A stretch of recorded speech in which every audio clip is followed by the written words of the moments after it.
I will now call to order the study session meeting of August 5th, 2024. Members of the public are invited to attend in-person city council meetings in council chambers on the lower level of City Hall.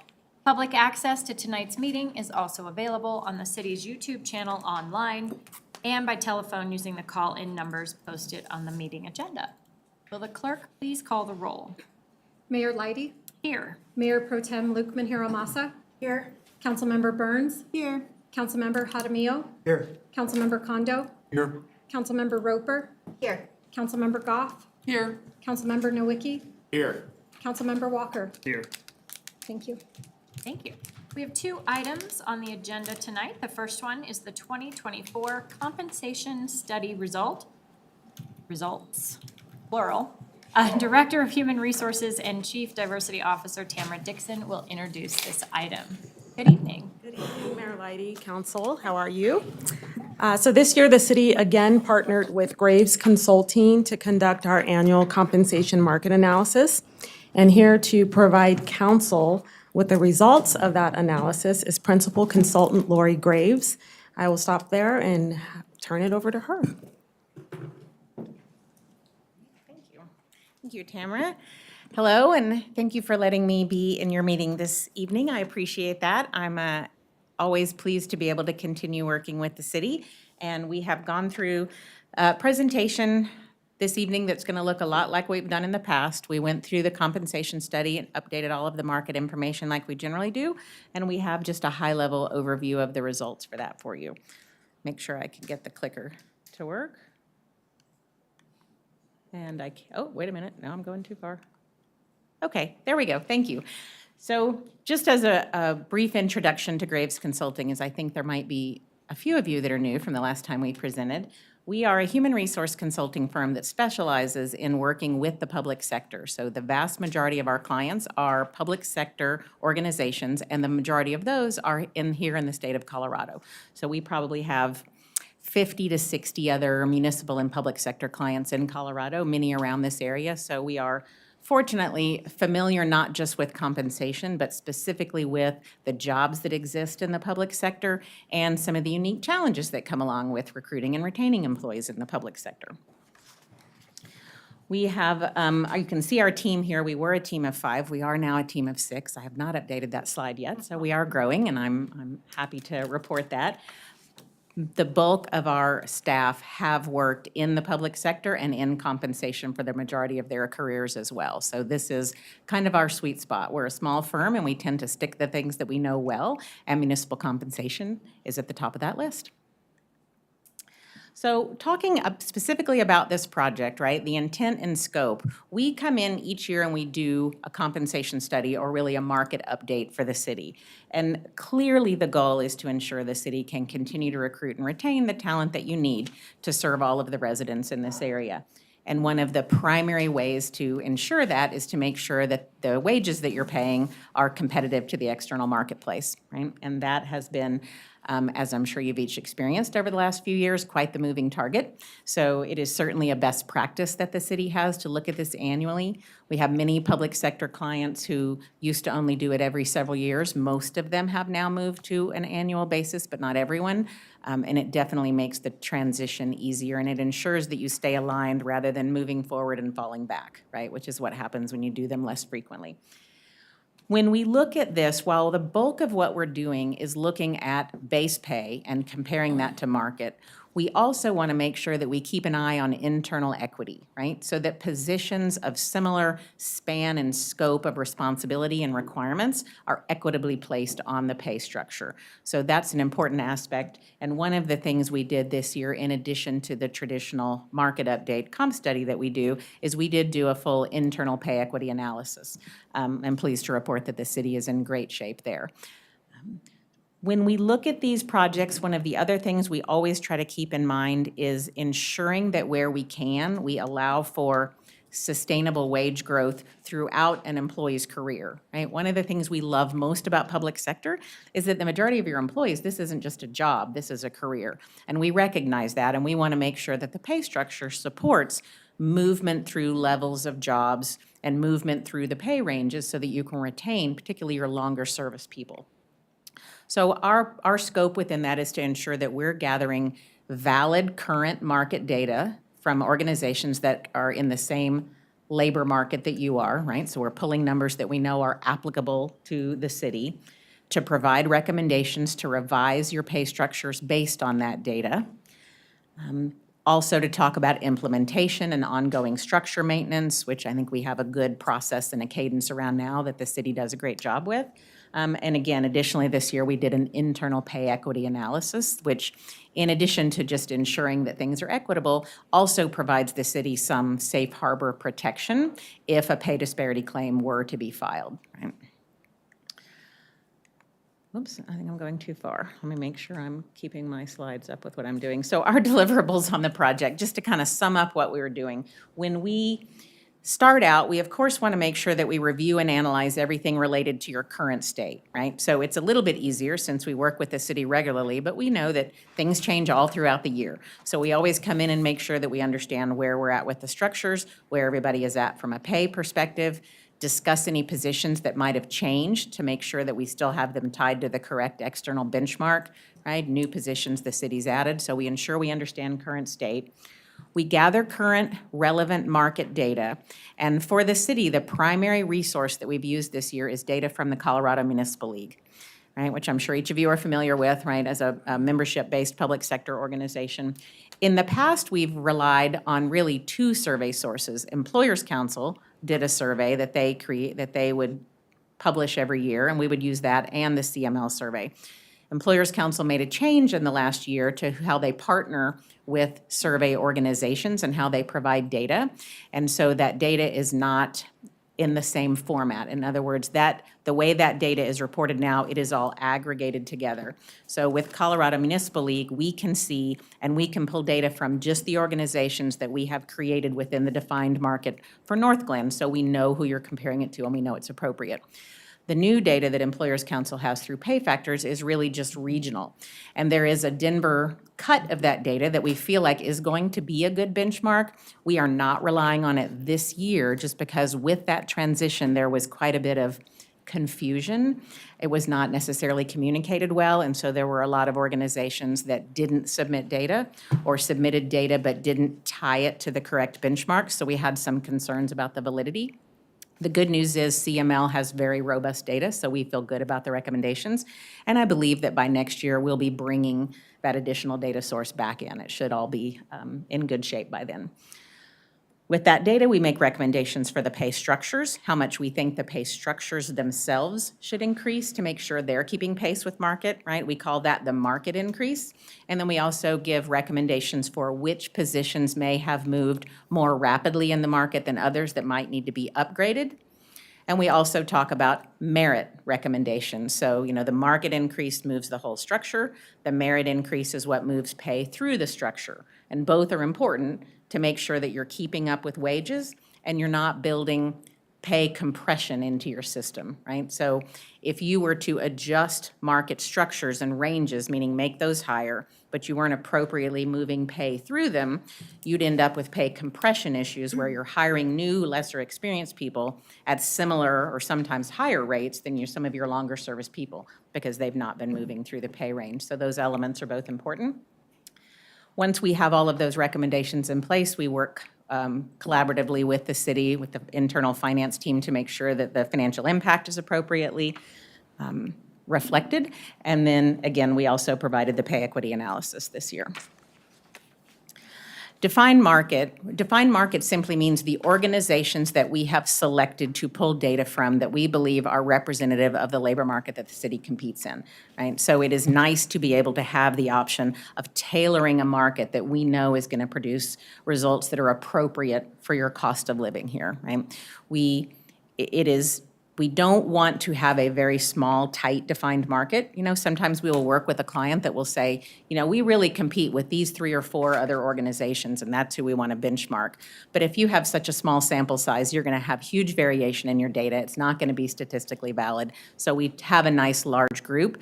And the beauty of it is, in this area, there are so many municipalities that you can choose a nice large group and still be staying in the region, right? So with that, it does include what we're benchmarking against is the majority of the communities in the Denver Boulder area, right? So we're looking at that broader municipal market. We do include private sector and special district data for the jobs where that's applicable because we know the city doesn't only compete with other municipalities, right? This year, we did not make changes to the defined market, but because we were relying only on CML data, we didn't have the information from Employers Council, we didn't have county data. Doesn't usually have much of an impact. Some of your jobs are aligned, and we have some counties in your defined market. We didn't have that this year, but I don't believe that it's creating any issues with the recommendations being valid. This is just a reminder for those of you, or maybe the first time for those of you that haven't seen it, all of the organizations that are included in the city's defined market. So you can see, again, it is a broad sample. Some are your size, some are smaller, some are larger. We do that intentionally, right? We want to see the full variety so that we are, because what we're really trying to benchmark is what does the labor market in your area require? It's not based on what does this particular municipality, what can you afford? That comes in later. Clearly that matters, and we'll talk about that. But what we want to know, we want to show you an accurate depiction of what's happening in the labor market. So from a process standpoint, right, obviously from those surveys, we're pulling data. And the data that we're pulling are actual wages being paid to other employees in those organizations doing similar work. So we're not just looking at other pay ranges and comparing those to yours and saying, okay, we're close enough, right? We want to pull actual wage data, and that's what we want to base our recommendations on. And that's what we've done. We also know that sometimes we need to scrub or adjust that data. You know, occasionally we will see results that come in and you'll see a number that you just know is not accurate, right? Something for someone in a very entry-level job making, right, 6 figures, it's something's gotten keyed in wrong. We'll clean out things like that. But what we also do is ensure that where there are differences between the actual work that you're asking somebody to do and the job description that's used in the survey, we adjust for that as well, right? You may have jobs that look very much like theirs, but yours might have a higher certification requirement or education requirement. Or you might have a role where you've combined 2 jobs together and you're asking for 2 different skill sets, and we want to make sure we understand the market value of both, right? So we spend the bulk of our time on these studies at that point, ensuring that we've matched the jobs correctly and that we're adjusting them to really be as apples to apples as we can be for the work that you're asking your employees to do in each of those roles. Once we pull that data, so that data is what we call static data, right? Everybody reports their data to CML, and then once a year it's published. And that data is gathered in January and February of each year. They publish it in the summer. We do our work, we make recommendations, and you implement in January of next year. So we know almost a full year is going to have passed from the time people reported that data to the time you're basing decisions on it. So we age that data forward, which simply just means increasing it to reflect the fact that we know the labor market has continued to move a little bit since those numbers were reported. In prior years and earlier labor markets where things were a little more stable, it wasn't as important of a piece of the scenario, but it definitely is now because we know the market is continuing to move. So for pay structure recommendations, the structures themselves, right now the city has 2 separate pay structures, a general government structure, which is what most of your employees are on, and then a separate step plan for non-exempt sworn police positions. We are not recommending any structural changes to the general government pay structure. However, we are recommending a 3% increase over what it looks like for 2024, meaning each pay grade and range would increase by 3%. Minimum, midpoint, and maximum would all go up. That's what we would call the market increase. That's the increase that reflects the general movement in the labor market over this period of time. On the police sworn non-exempt step plan, we know it sits on a separate structure, not only because it is a step plan versus an open range, but also because that market moves a little bit differently than the rest of the market. So putting them on separate pay structures gives you the flexibility to adjust them separately depending on how the market's moving. Our recommendation for this year, again, no structural changes to that, but a 4% increase to each of those steps, and we'll show what that looks like. Again, these are our recommendations. And I've gone backwards. So what you're looking at here, and it may be a little bit of an eye chart from where you're sitting, but hopefully it makes more sense when you can see it up close. We're graphing 3 pieces of information on here. One is the midpoint of the current ranges that sit on the pay structure for the city. So each pay grade has a midpoint. We're mapping that midpoint. On top of that, we're overlaying your current employee pay rates, so what your employees are earning in each of those jobs. And the third point that's on there is the aged market average. So what we're saying is, here's where the market is, here's where the midpoints of your ranges are, which that's how we compare to market, is looking at range midpoints, and here's where employee pay is. And while the colors may be a little bit difficult to make out there, what you can see is they are very well aligned. There is a bit of a gap between the aged market average and the current range midpoints. And that's what we're looking to close with that 3% recommendation to the structure. That should bring those closer together, because our goal is to align all of the midpoints of your ranges to the market value for those jobs. Going backwards again. So financial impact and next steps. We've talked about this. We're recommending implementation of a new structure, including the market adjustments of 3% general government and 4% police step plan. That would be the market increase. So if you increase each of those pay grades and ranges, you would increase everybody in those ranges by the same amount, simply to keep them at the same place in the pay range they were before, right? So a market structure applies to the whole range.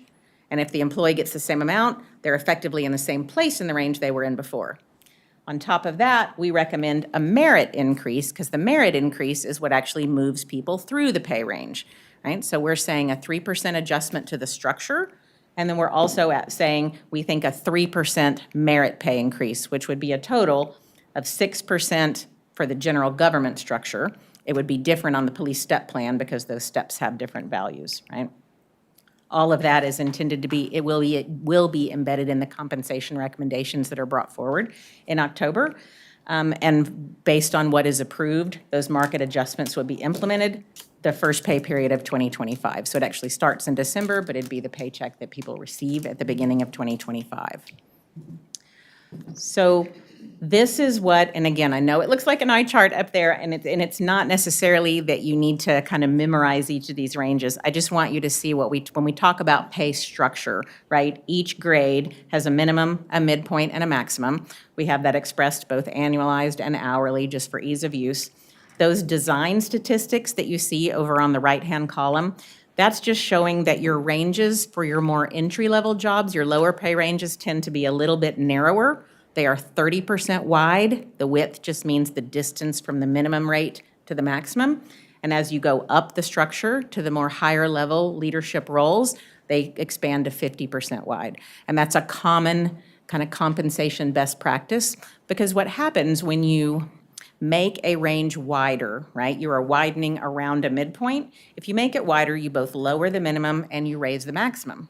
And if you have entry-level jobs in very wide pay ranges, what happens is you may have rate minimums that are just don't have much utility to you. You can't hire people at those levels.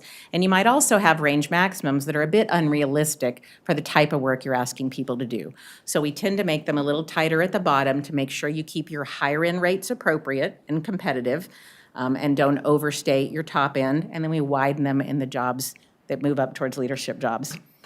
Where it says distance, that simply means that each pay grade is exactly 10% higher than the one below it. So we want a consistent distance between each pay grade, because again, we know that over time, certain jobs are going to need to be upgraded because they've moved faster in the market.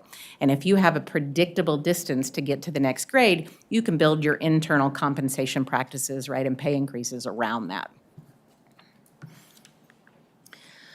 The step plan, so this is just for officers and sergeants, so sworn, non-exempt police, on a step plan, meaning it's still a pay range, it still has a minimum and a maximum, but rather than being what we call open range, meaning pay could be anywhere in between, on a step plan, there are predefined pay points, right?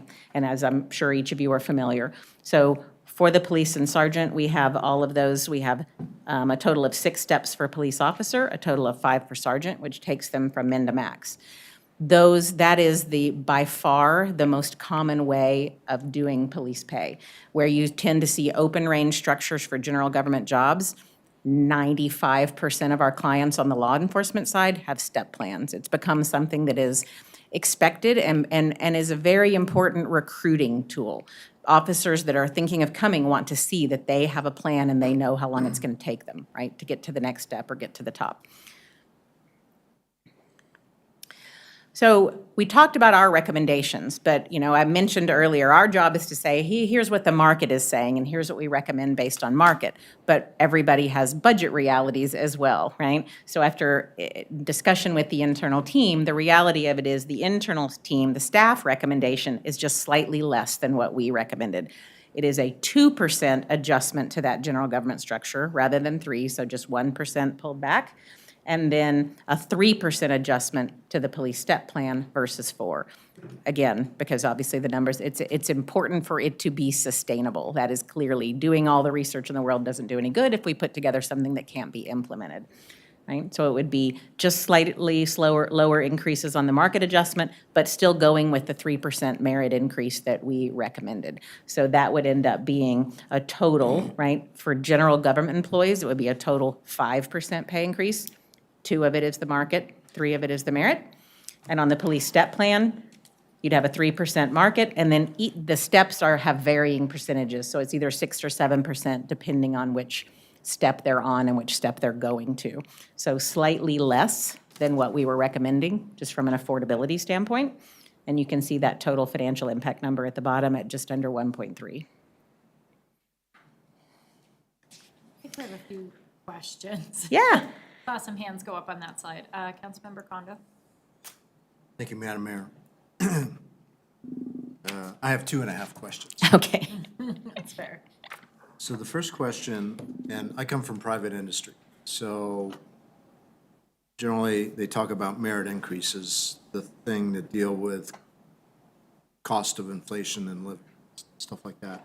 So I would, can you just help me understand the common language here, because you use the term market adjustment and then merit increase. What's the difference between those two words? It's a great question. So many times in the private sector, there are not clearly defined pay grades and ranges. The public sector does a much better job of that. So in the private sector, simply increasing pay in the form of a merit is what moves people through, right, and keeps people moving. In the public sector, it is important, right, to have those guardrails, to have pay grades and ranges with minimums and maximums. So if you think about it, as the market moves, if all you do is continue to increase pay, but you don't increase the ranges, people are going to hit range max and not be able to continue to move up even though the market has moved up. And it's also going to make it difficult for you to hire people in, because if you haven't adjusted the range itself and you have a policy that says, hey, we hire at minimum or up to 5% from the minimum, you're going to have a hard time hiring because the structure itself needs to keep pace. And we've been pretty purposeful about the language of using market and merit, and the reason we do that is because the default and what most people are used to is cost of living, right? What's my COLA adjustment this year? Cost of living. Cost of labor does not track with cost of living. It hasn't for 40 years, right? If we were really giving increases, we as employers of all kinds, that matched cost of living, we'd all still be able to be one-income families buying houses and putting our kids through college, right? It's an unfortunate reality. So we like to differentiate market to make sure that the structure stays current and merit to keep people moving through it. The combination of the two, so in this scenario, the 5% would be equivalent to, in the private sector, what they'd probably call your COLA or your merit. Okay. Now my half question, maybe this is for Director Dixon. Is the merit increase, is that based at all off of performance evaluation? Or is this 3% given by default? Yes, thank you for the question. An employee to receive merit has to score and achieves or above to receive that merit. Very good. And then my last full question, I think it's on your slide with the line graphs, slide 11. So will the 3% market adjustment close that gap between the blue and the gold lines, or is it going to be the 7% increase? The 3% is what would bring those lines almost on top of each other. It would almost completely close that gap. Because this is just, again, this is just, those two lines are the market average and the midpoints of your ranges. It doesn't, those two don't relate to pay. So bringing those market ranges up a little bit brings them closer to market average. And it was that gap that identified for us our 3% recommendation. So with that being pulled back to 2, you'll be close, just slightly below that. Okay, great, thank you. Sure. Councilmember Barnes? Thank you, Madam Mayor. Hi, this is a kind of a general question. So the grade numbers, is that a your company thing, an industry thing? Like, where do those come from? You know, they can be any number. So when we build, we rebuilt the city's pay structures 2 years ago, I believe it was, 2 years ago. And when we did that, we gave them different grade numbers than they had before. Because we had redesigned the structure, we didn't want there to be confusion between, is that old grade 10 or new grade 10? So I simply just picked a number to start with and worked my way up. So it was fairly arbitrary, and those numbers frankly could be any numbering series. Sometimes we have orgs that will put letters in there, as long as it's something that indicates to you this is the pay grade. Okay, perfect. So my question is, why are some of our director level positions a 250 versus a 260? Yeah, great question. So we're benchmarking the market value of the actual job, the subject matter expertise that that person has. So because you have directors, you have a director of, parks, you have a director of public works, a director of finance, a director of several different things. They have different market values. So the market, we're not benchmarking it based on title. We benchmark it based on the span and scope of the job. And there is a different market value for, say, a director of finance than there is for a director of economic development. So we're placing them based solely on market value. We do have some clients who will say, we don't want our directors spread out among too many pay grades. We'd like to keep them within 3 pay grades. So sometimes people will choose to internally overgrade a job just a little bit to keep it more closely aligned. But again, if you say you have a market-based pay system, then looking at the market value of the actual job rather than placing them all in one grade is the appropriate way to do it. Okay, thank you. Sure. Councilmember Nowicki? Thank you, Madam Mayor. Thank you for being here. Sure. So with regard, going back to page 14, the police step plan, Let's go. looking at the different step, we'll take police officer, for example. Looking at the different kind of step plans, how many years is that kind of between step plan? So generally, each step is a year. So what the bulk of our clients say is that when moving through a step plan is a combination of time and performance. So in this scenario, if you hired an officer right out of academy and they had no experience, they'd come in at that entry rate, that $37.80 an hour.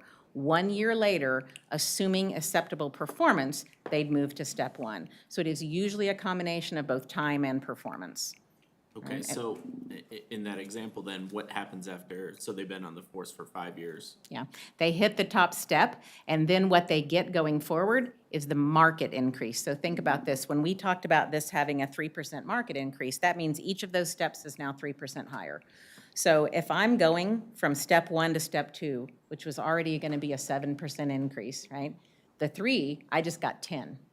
So you have 2 things feeding into your pay increase until you hit the stop, and then you just have 1 thing feeding into your pay increase, which is the market adjustment. Okay, so, and I guess that kind of is a nice segue into slide 15, where we're looking at the staff recommendation was 3% and then 6 and 7%, so making it a total of 9 and 10%. Is that correct?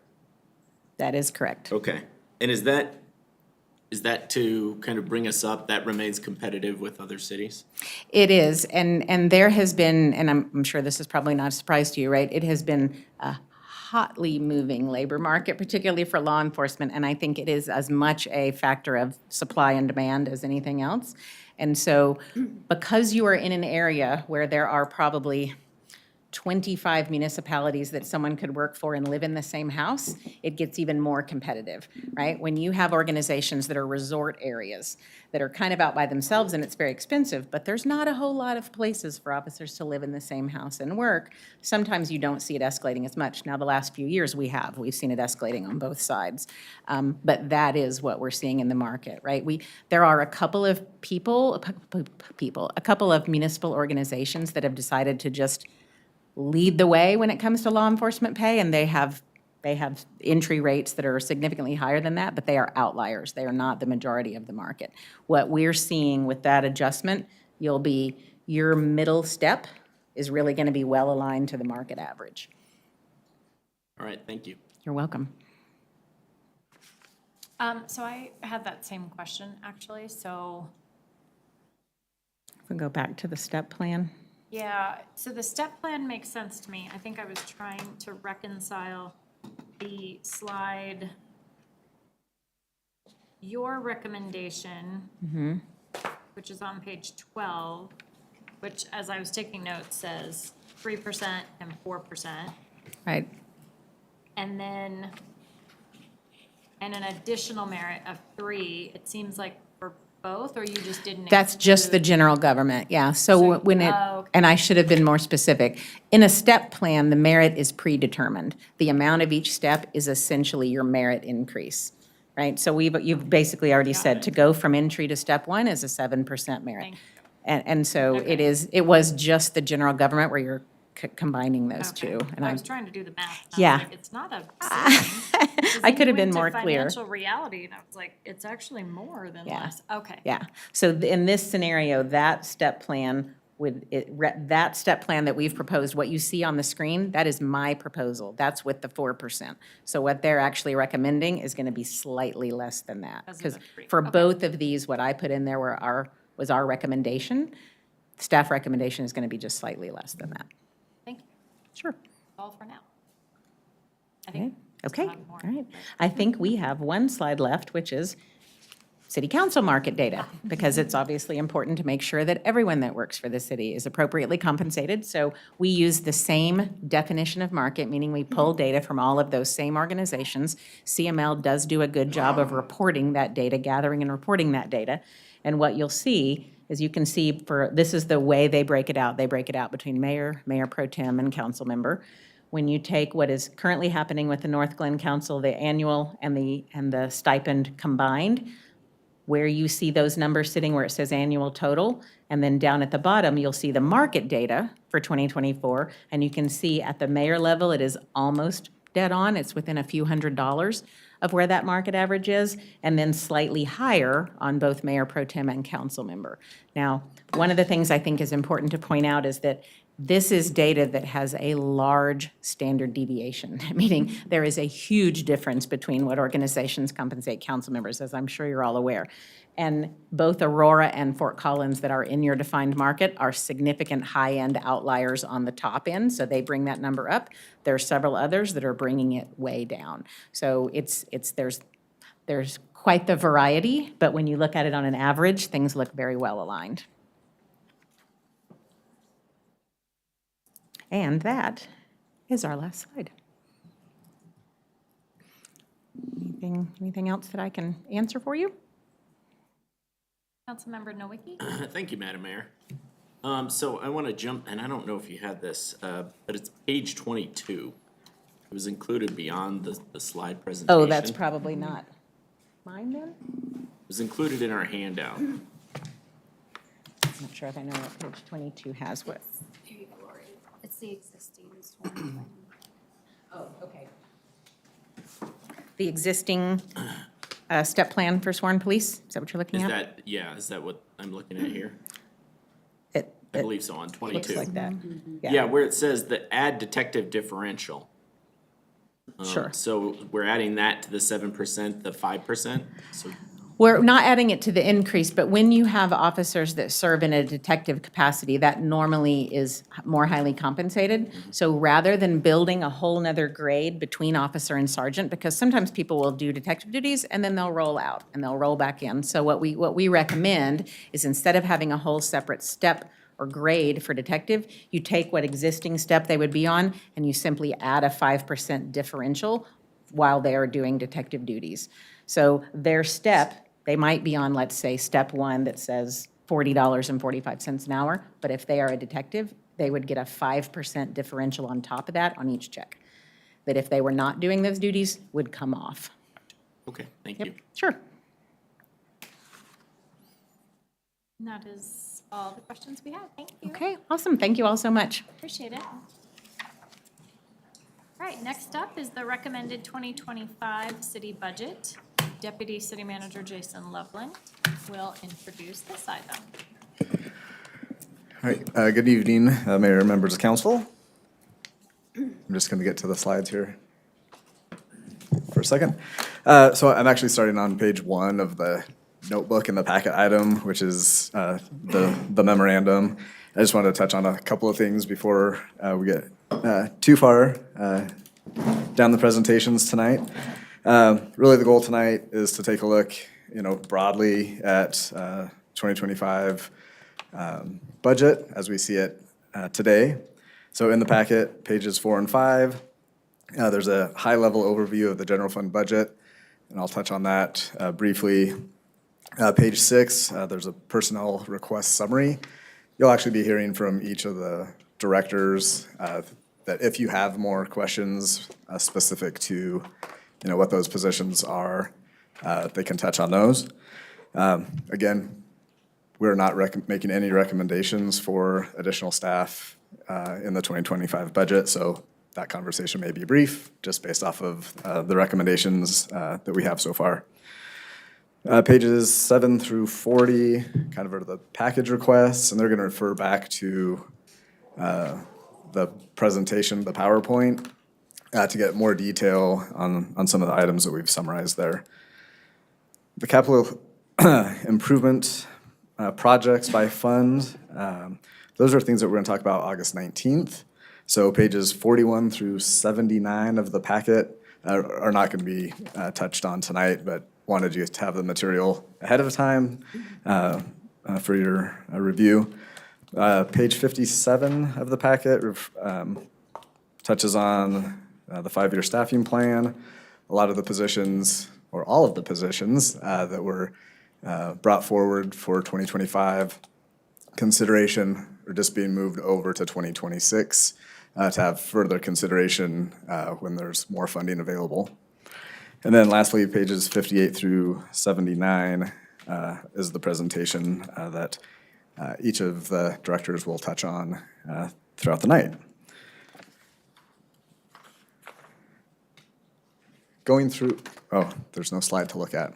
So on page 4, I'll touch on the general fund summary. Again, we have multiple funds, but for tonight, we're going to focus on the general fund, just as that's the majority of the expenses of the city, besides the water and wastewater fund, but the majority of the things that residents and everyone sees, police, parks, recreation, culture, a lot of the public works activities are included in here, along with just the general administration of the government.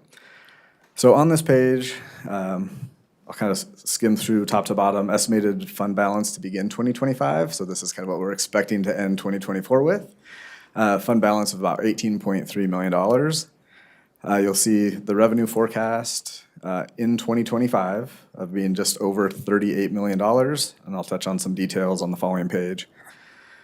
The expenditures, we've outlined baseline budget to operate at current levels. So really what that means is if we didn't make any changes to the budget, the things that we're spending on supplies and utilities and fuel and program expenses and whatnot cost the city about $10.3 million. And then on the personnel expense, the next line, so that is inclusive of salaries, benefits, overtime, everything related to personnel, is $26.6 million. So without new additional dollars, just to continue on as we are, the total base expenditures for 2025 would be $36.9 million. Next, we show the recommended package requests to the baseline budget. So that's all the detail that we're going to get into later on. So the operating expenditures of $457,000, those are going to be ongoing program expenses, supply inflationary measures of, things get more expensive that we need to cover. And you'll see some of that detail throughout the night. Compensation adjustments, this is referring to really the implementation of the staff recommended 2% market, 3%, and what Ms. Graves just discussed as far as the compensation for market and merit and step plans. That's approximately $1.1 million. And so we've plugged that number in for the general fund. The reason that's different than the slide that you just saw of 1.296 is about 85% of personnel expense comes out of the general fund. And so the other funds, water, sewer, sanitation, they have a portion, the other 15% of the financial impact to carry on those funds. So if you're reconciling numbers and they didn't match, that's the why they didn't match the slides that you just saw versus this general fund summary. So with that, we have total expenditures of about $38.4 million as being recommended. The net change in fund balance there, you'll see is a reduction of $399,000. And that's before we touch on capital outlay and other one-time expenses. Again, those will be discussed tonight, but those total about $490,000. So a total use of fund balance, as we sit today, these things will change, of about $889,000, bringing the ending fund balance to about $17.4 million, which is roughly 44% when we talk about just in big picture, hey, what's our fund balance? We're planning on projecting ending fund balance of about 44% at the end of 2025. I'm going to flip to the revenue forecast. Again, these numbers are going to change between now and budget adoption, but we like to provide a little bit of information on the revenue side versus just the expense side, so they can see, be a little bit more transparent and see the bigger picture. So the second column to the right is the estimated budget as of today for revenues. And you can see where we get the total there of just over $38 million. You'll see a couple of expenditures that we'll get more information on later in this month of August. Property taxes, we'll get the preliminary assessed valuation from the county, which will really drive what that number is. It's not an assessment year as last year was, so we're expecting to see pretty much flat status quo property tax numbers in that arena. On the sales tax side, projecting about a 3% growth rate from what we're forecasting for the year end. Historically, that has been pretty consistent if you go back over a decade or so and kind of smooth out some of the sales tax growth that we've had. Use tax, you'll see it's actually going up slightly. Building material use tax, kind of flat from the year-end estimates. Accommodation taxes are actually on the rise, and so that's short-term rentals plus hotel. So a total increase of about 3.3% for our tax revenue, which is the biggest component of the general fund, as you can see there. Intergovernmental revenues,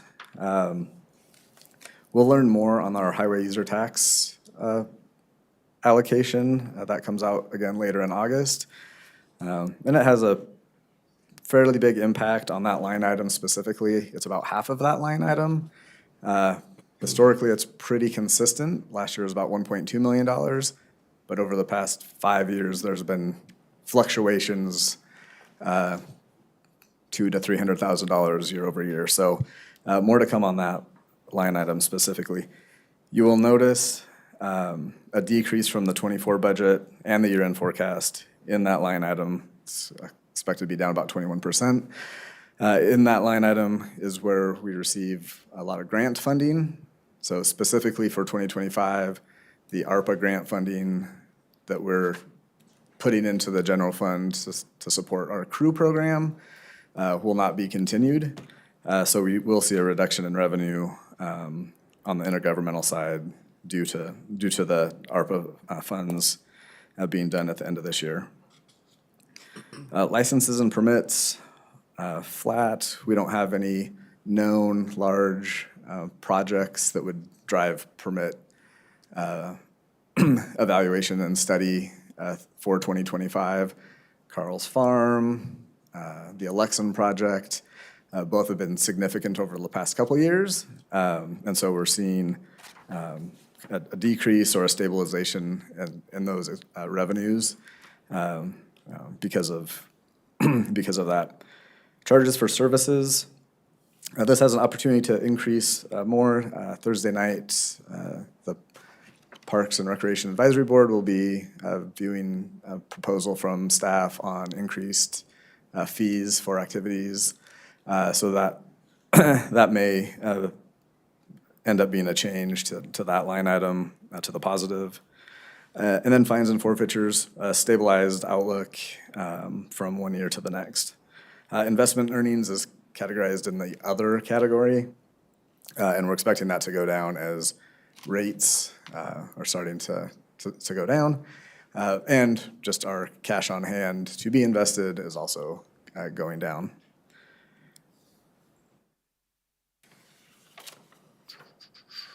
Any questions on kind of revenue forecasts, other than I said, here's what it is, and it's probably it's going to change. So we'll have more updates on that as we go through. So, but I did want to provide a little bit of explanation on where we're at.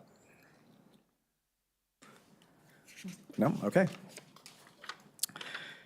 Okay.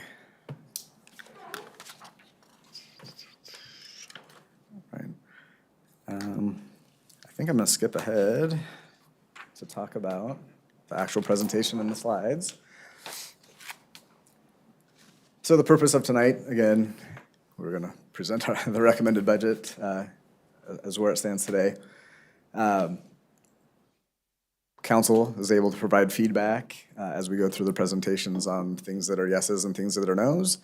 I want to mention that things that are nos are not because they're unliked or not valuable or something to be considered. It's just there's not enough funding, to implement at this time. So wanted to frame that a little bit too, is there wasn't anything that is necessarily outrageous that is like, no. There is kind of a new category that we plugged in as far as absorb.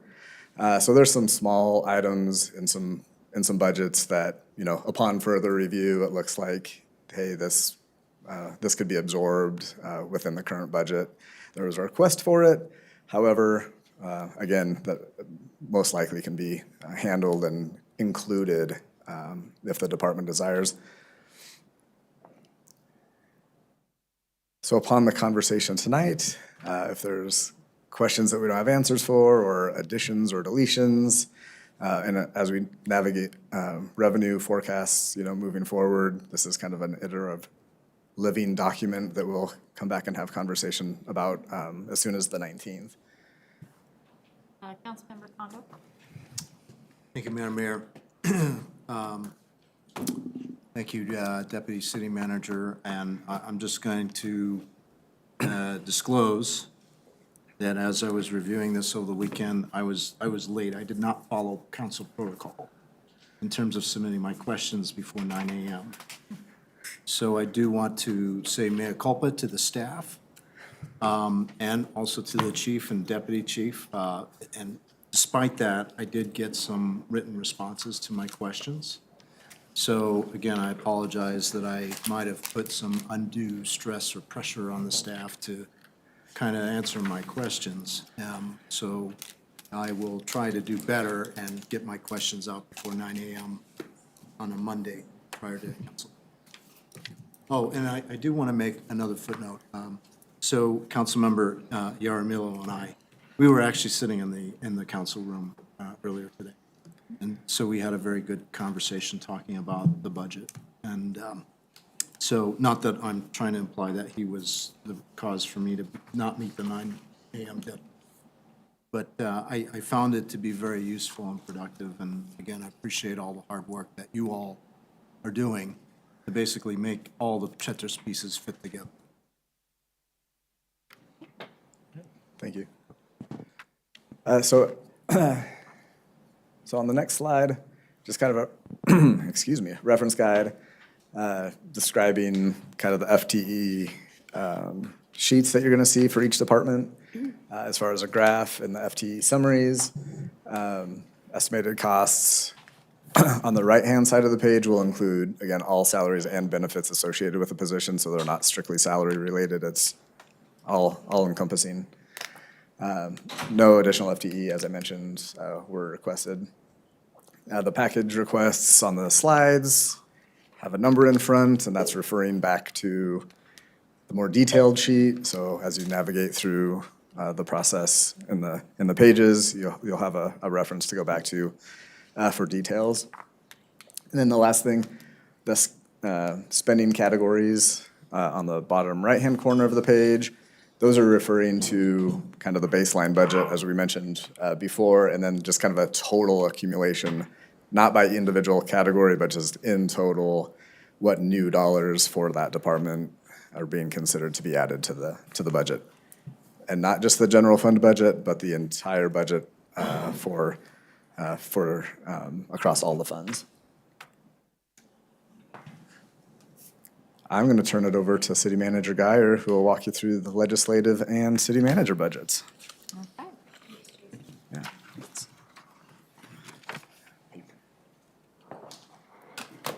Jason assigned me the hardest 2 slides. Just kidding, you're supposed to laugh. Okay, so the legislative budget, which is in essence council's budget, includes 2 package requests this year, different than prior years. The first package request, the city attorney is not in-house and is not salaried. That's a contract that city council approves when adjustments are made.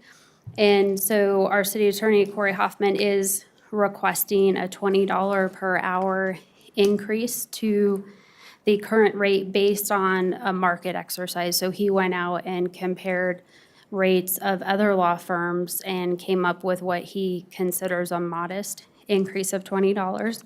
That equates to $26,000 total that he's requesting for the 2025 year and beyond, so that would start January 1st.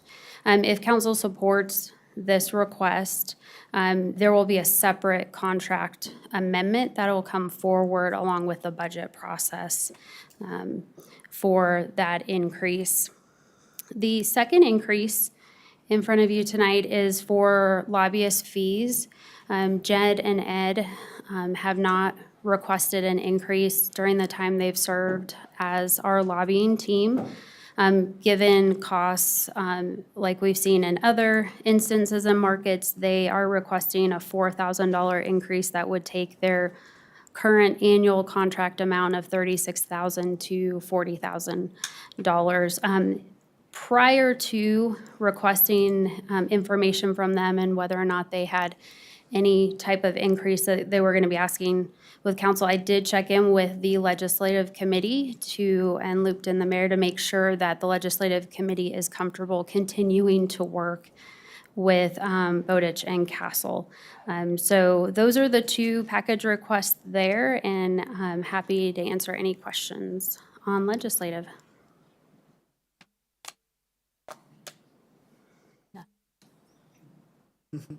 None? Okay. Next is the city manager's office, and when we put together the budget, the city manager's office also includes the crisis response unit as well as municipal court.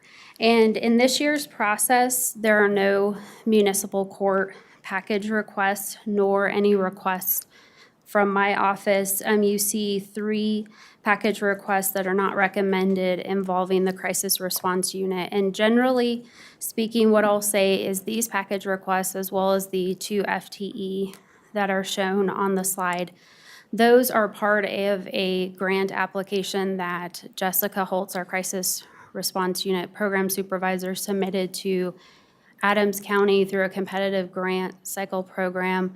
The county had significant ARPA dollars that have not been allocated. And so we should know on August 9th whether or not her grant application will be approved by the Board of County Commissioners. The BOCC was briefed, I think, about a week ago. And as far as we know, the recommendation is moving forward. And if those grant funds are approved, it's funding over a 2-year cycle.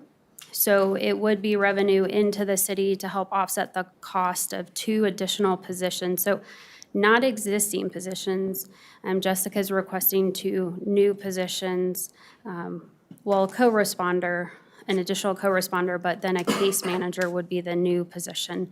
So if that is the situation that we're in, that we do get funded, we will need to come back to council and share with you what the fiscal picture would look like if council were to accept those grant funds.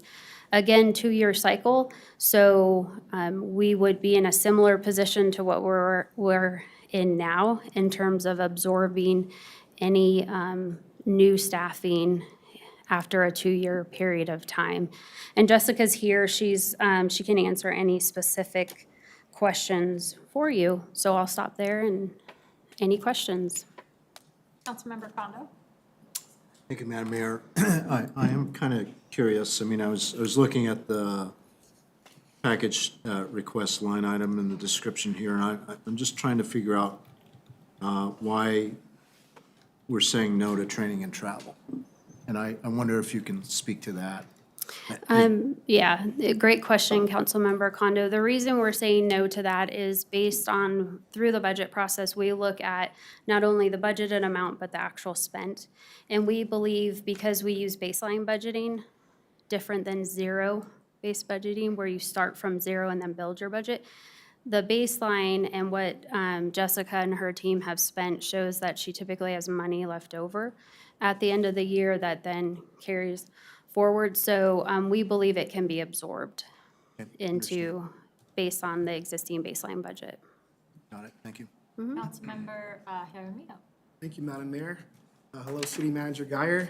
Hi. Hello. So in reference to package request number 5, I noticed that we didn't list the ratings for both fleet vehicles of the new Ford Focus and the old Parks Department truck. Do we have any of those ratings available? Since there are 2 vehicles being requested. There are 2 new vehicles. Wait, do you have that information?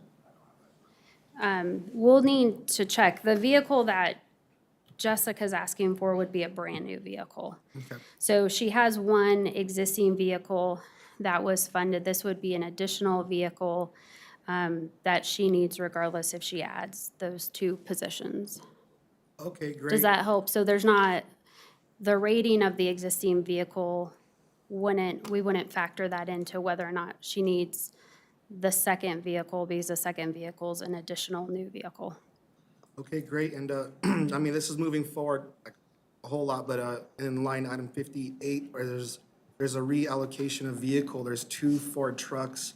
I know it's with the police department, and maybe that can be a possible, resolution for package, request number 54, 55, 56, of repurposing, those 2 new Ford F-150 trucks to be, just reallocated since they were rated an impeccable number 1 rating, opposed to 13 or 14. I'm still trying to understand what the criteria is for those ratings, you know, in regards to mileage, the year it was, the make, model, whatever, you know. So, yeah, that's just something moving forward that I can see as a one way to resolve a lot of these needs for these patrol vehicle replacements, the crisis response unit possibly, even the request for the F-150, the Ford Lightning vehicle. So I just see that as something that has been a consistent theme that I've taken notes on. So, Okay, yeah, I just wanted to bring that to you all. Okay. See if that's a possibility. I mean, we can certainly have more conversation, and when we get into the different departments, in particular with police, chief and deputy chief can speak to their vehicles. In terms of the crew vehicle, based on the vehicle that Jessica and our staff have today, there are certain safety parameters, conditions that chief and DC requested. And so I don't think repurposing any type of, number one, we don't have an existing vehicle that we could give to them in lieu of a new vehicle, and they don't need a second vehicle unless they get these additional positions. But they need a vehicle that they, is, mileage efficient, they get around town. A truck would not provide that ability for them to build in the safety elements that Chief and DC have requested. So there's that separation between the driver and the passenger and the back of their vehicle when they transport clients to different appointments and so forth. And Jessica, is there anything you'd like to add to that piece about your vehicle and what you need? Sure. So the secure transport vehicle, to be legally a secure transport vehicle, there's legal standards, and you have to actually get it certified. Trucks, as far as I know, are never certified as a legal transport vehicle, just because you don't have that ability to separate as well as what we're looking for is one of the police interceptors, but decorated differently with different logos and everything, so it does not look like a police car. So that's why you see that price on there. And then it's different than the Ford that we have right now, because the Ford has the cloth seats in the back. So there are certain clients that that's not appropriate for, to put in those cloth seats. We need kind of the more transport vehicles that are easier to clean for biohazards. So that's why we are looking to go for one of the more transport vehicles like the police department. Right, makes sense. Yeah. Yeah, I was thinking that too, but, since we're. Yep, looking at it. Yeah, since we're looking at it. Yeah, thank you. Mayor Pro Tem? Thank you, Madam Mayor. That actually was, my question was just a little bit more information, because I know it's more of a specialized vehicle. So in addition to that, the vests and the radios, is that included also in that grant process? And what is the timeline when, you probably mentioned it, but I can't remember. Sure, so the grant would cover 2 extra positions and their safety equipment. So that includes vests and radios. The training, this isn't saying that we're not going to have training. That's already built into that base budget that Heather talked about. This would be this that you're seeing on this slide would be additional training. So if we have additional employees, then we need additional training. So that's how that works out. And then so the vests, radios, training, and then the timeline. So the timeline is that it went to original recommendations to BOCC, but we could see from the study session, it was recommended to go forward. They have one more meeting about that, I think it's tomorrow, and then on August 9th, they are letting us know what's being awarded through that. Thank you. Yep. Councilmember Goff? Thank you, Mayor. So my question again is, I don't know, again, we kind of have talked about this a couple of different ways. But if the grant is received or accepted or granted, whatever the action word is there, and we get these 2 new positions, will this come forward a second time for us to consider at that time, or what's? Yes, it would. A couple touch points there. Not only will we know by August 19th whether or not Jessica will receive the grant, so we can update council in that next budget session. Council will need to formally accept the grant funds because they will be tied to an IGA, is typically how the county does that. So that'll be a formal council action. And then again, those positions would be, if accepted and approved by council, would be considered time limited for the 2-year duration because we'll be in the same position we are currently in terms of needing to assess whether or not we can absorb those 2 additional positions into our operating budget. And as you know, council prioritized funding crew in 2025, and so that's included in the recommended budget. Thank you. Is that it? Okay, thank you. I will turn it over to Diana. Thanks, Jessica.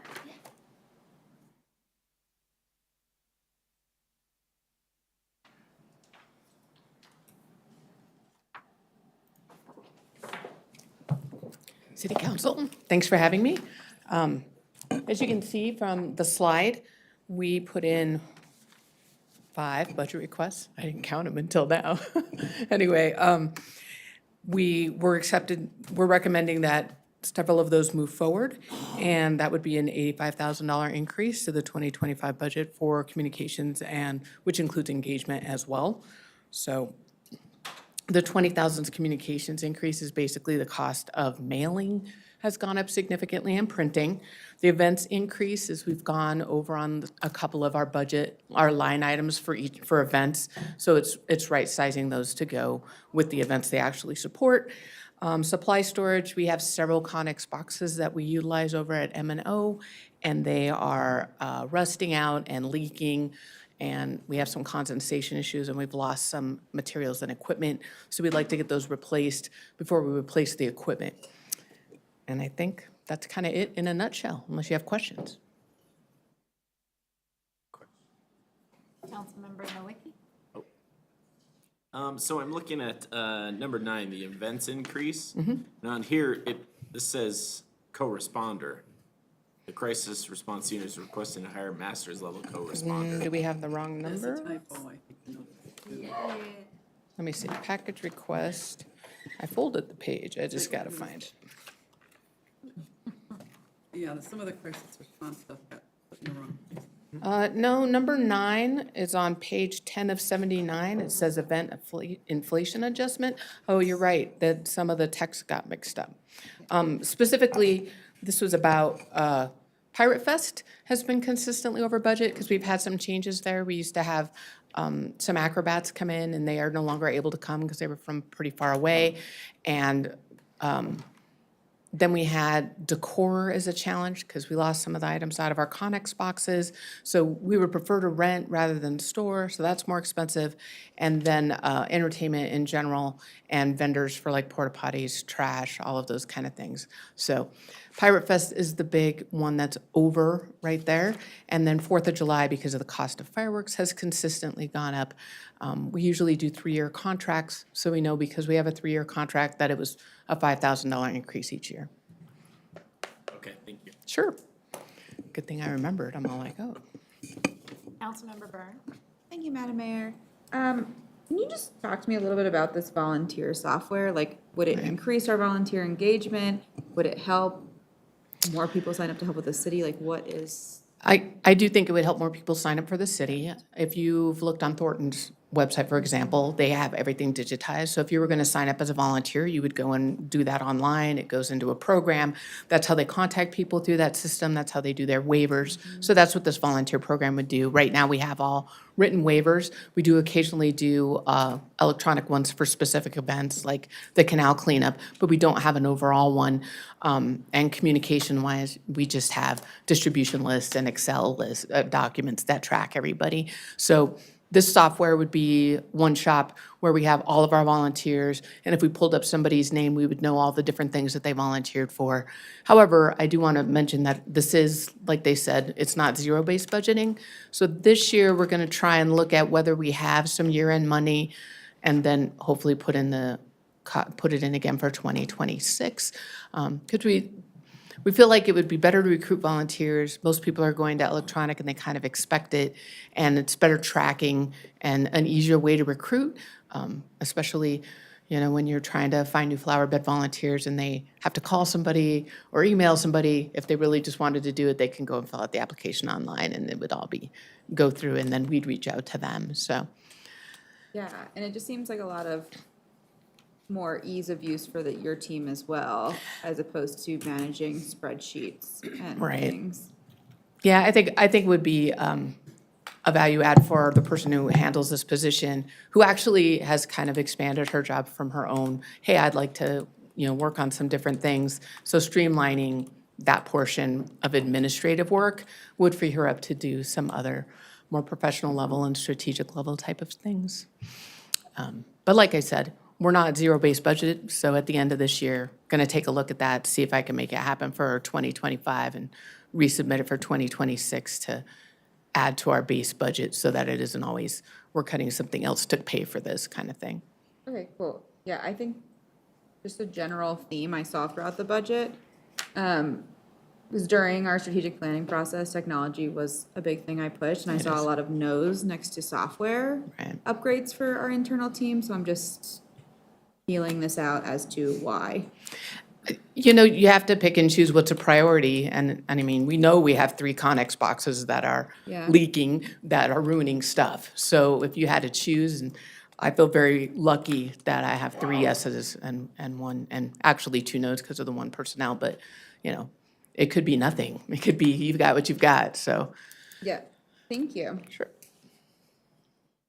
Councilmember Goff. Thank you. So my question might even be more for our city manager, but I just would like to, that when events are brought forward or proposed or looked at for the coming year, if there are some way we could have a discussion that maybe we could Thank you. something or minimize something or combine things. I mean, we did the Right. neighborhood nights and the concerts this year. See how, hear back how successful that was. agree. Ways to rebudget, So- reallocate.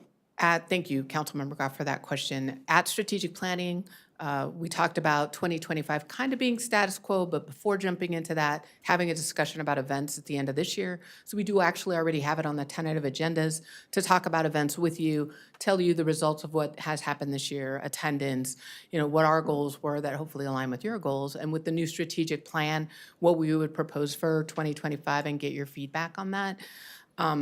There are still a lot of questions out there. Food Truck Carnival is an excellent one, like what will our site look like? Can we handle that?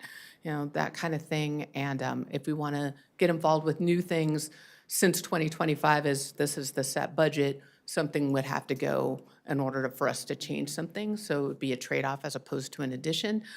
Although we're hoping at that December meeting, we don't just talk about 2025, we go out beyond that as far as strategic plan and how you're looking to engage the community. So we will have that discussion, but the 2025 budget will have already passed. So for 2025, funding is status quo. That doesn't mean the events themselves are status quo. Okay, thank you. That's it. All right, thank you very much. Thank you.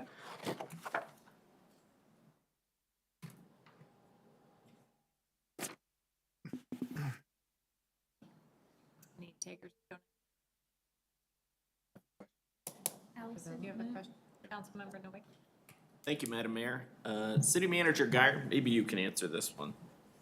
I'm looking at the categories. There's recommend, yes, no, and then the absorb. If it's a no, doesn't that mean, what's the difference between a no and an absorb? A no is that we don't recommend because we don't, based on priority, have the available money for that item. Absorb means that we believe we can absorb it within the baseline budget. So no additional monies is needed for that item. So the other thing to note, go ahead. Oh, no. Deputy City Manager Loveland explained that the budget's tight and next year is a bridge year. If council feels strongly that an N, something that's labeled N, not recommended, should be changed to a Y, there needs to be a corresponding decrease somewhere. That's the exercise that we would need to go through in order to make that balance out. Okay, thank you.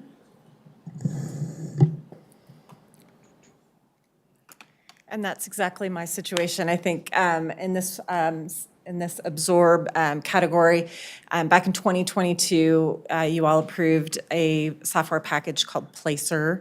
It's a kind of a GIS-based system that allows us to track traffic to our various commercial sites, and we also use it for parks, different events.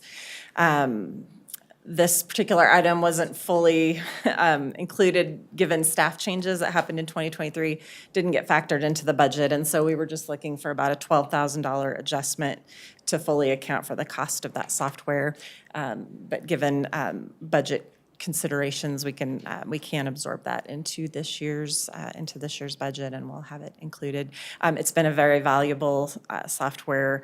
It's very interesting, I think, to see, again, for events, we can track attendance through cell phones, the cell phone data. So it does give us some pretty powerful information, and we like to look at different competitors on the retail front as well, so we can see how well our Texas Roadhouse, for example, performs compared to others in the area. So, we will continue to use it, and we'll absorb that additional amount into our budget. So, any other questions? All right. Pretty straightforward, thank you.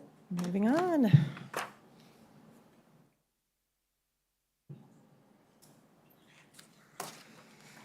Good evening, Mayor and City Council.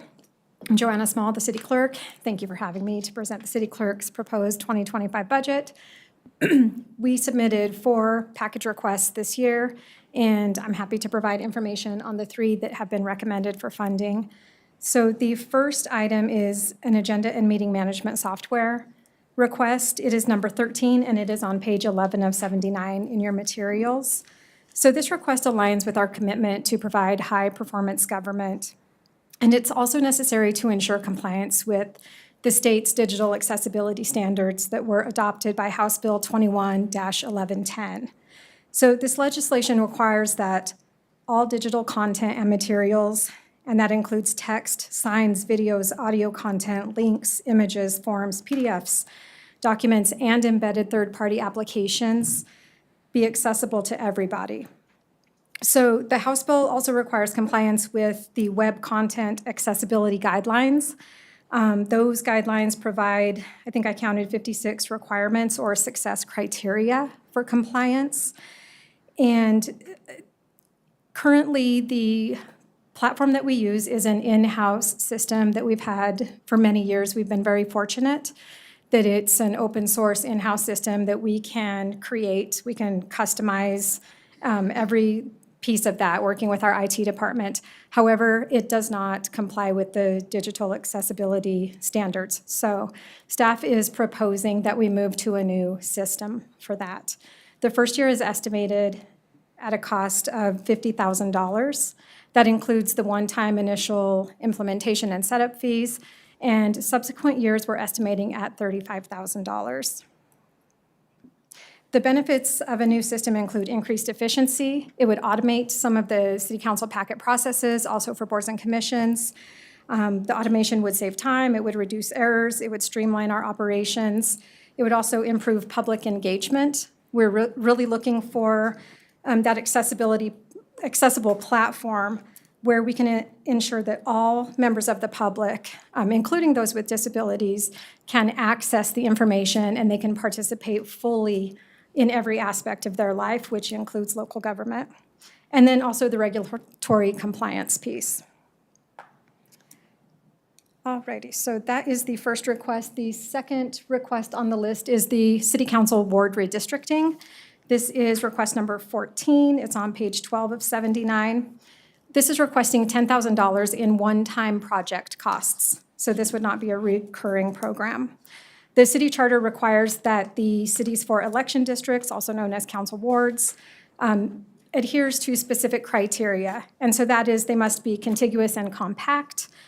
They should have approximately the same number of voters. It's that one person, one vote concept. And then they must also be periodically reviewed to make sure that we have equality of representation. So the city has had some recent residential developments. That's Carl's Farm in Ward 2, the Alexan development in Ward 3, and then the Headwaters North Glen development in Ward 4. All of those developments will impact the city's population distribution in those wards. So it is time to review the city council wards and then potentially redraw those to make sure that the population count is as close as possible. So the $10,000 would cover outreach and engagement activities that staff is proposing. This is so that we can get input from the public, since it is their ward, their neighborhoods, the boundaries that impact them the most. We want to do that so that we make sure that there is no gerrymandering, there is no voter dilution, and that we are also preserving any communities of interest that exist. And we need input from the communities themselves to inform us regarding that. The redistricting project must be completed prior to the November 2025 election, actually 6 months prior, so if approved, the project would start early next year. And then the third request is the code codification. That is number 16. It's also on page 12 of 79. So currently, the city's in-house system, I refer to it as our Muni Code system. It's also, again, a customized system that our IT department created solely for this purpose. It also does not comply with the state's digital accessibility guidelines. So this is kind of the same situation. In order to comply with that House bill, staff is proposing that we acquire a new system. So the first year's cost would be $10,000. That would include the conversion and implementation fees. And then the subsequent years would be estimated at $5,000. That cost could change depending on the number of ordinances that City Council adopts, and then the preferred code supplement schedule that the city would like to use. So the investments to make the municipal code and then also the meeting and agenda and meeting management system more accessible online. It's partly for compliance, but staff also believes that it's almost more about reaffirming our commitment to the residents to let them know that we do prioritize making sure that every person has access, regardless of the different ability that they might have, whether it's audio, visual, cognitive, motor. The guidelines that include those success criterias really think about the different types of disabilities that individuals have. And I do believe that it will definitely make a difference in how people can participate in our local government processes. So I'm happy to answer any questions. Councilmember Walker?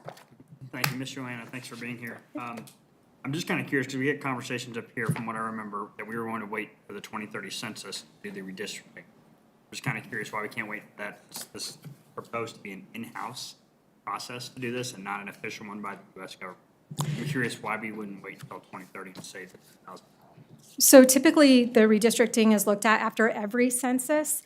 The census in 2020 was a bit delayed due to the COVID pandemic, but they did release that data, I can't remember the exact date, 2022, possibly. I would need to double check that. So we are due for redistricting now. Typically, the process has been done in-house. It's not the census process that would be happening, it's just the redistricting part of that, where we gather the data from the census and then account for any new development that wasn't identified with the census information or potential development that we know is coming down the pike. And then we go from there to make sure that our wards are as equal as possible. So then I guess that begs another question. Why wasn't this done when we got 2022 data? Right.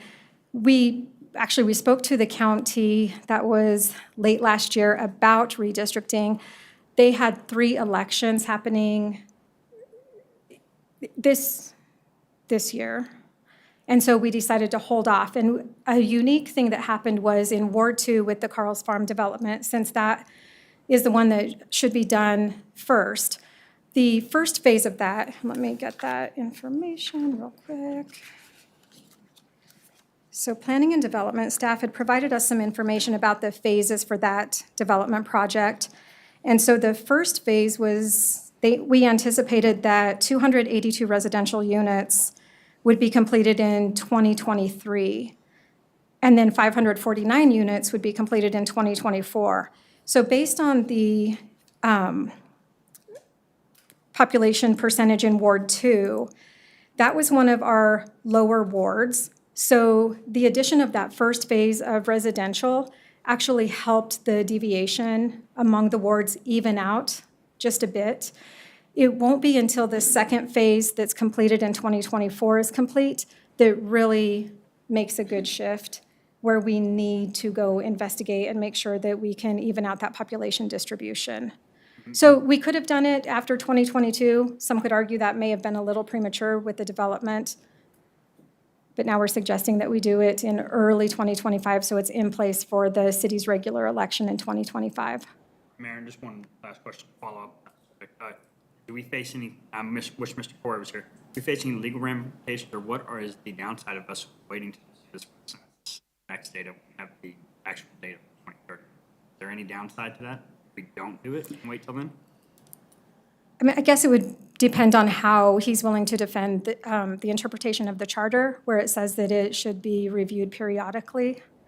I mean, it doesn't really define what periodically means. We've always taken that to mean, since that census happens every 10 years, that's a good reminder of a good time to review the population. Okay, thank you. Yep. Councilmember Jaramillo? Thank you, Madam Mayor, and thank you, City Clerk Small.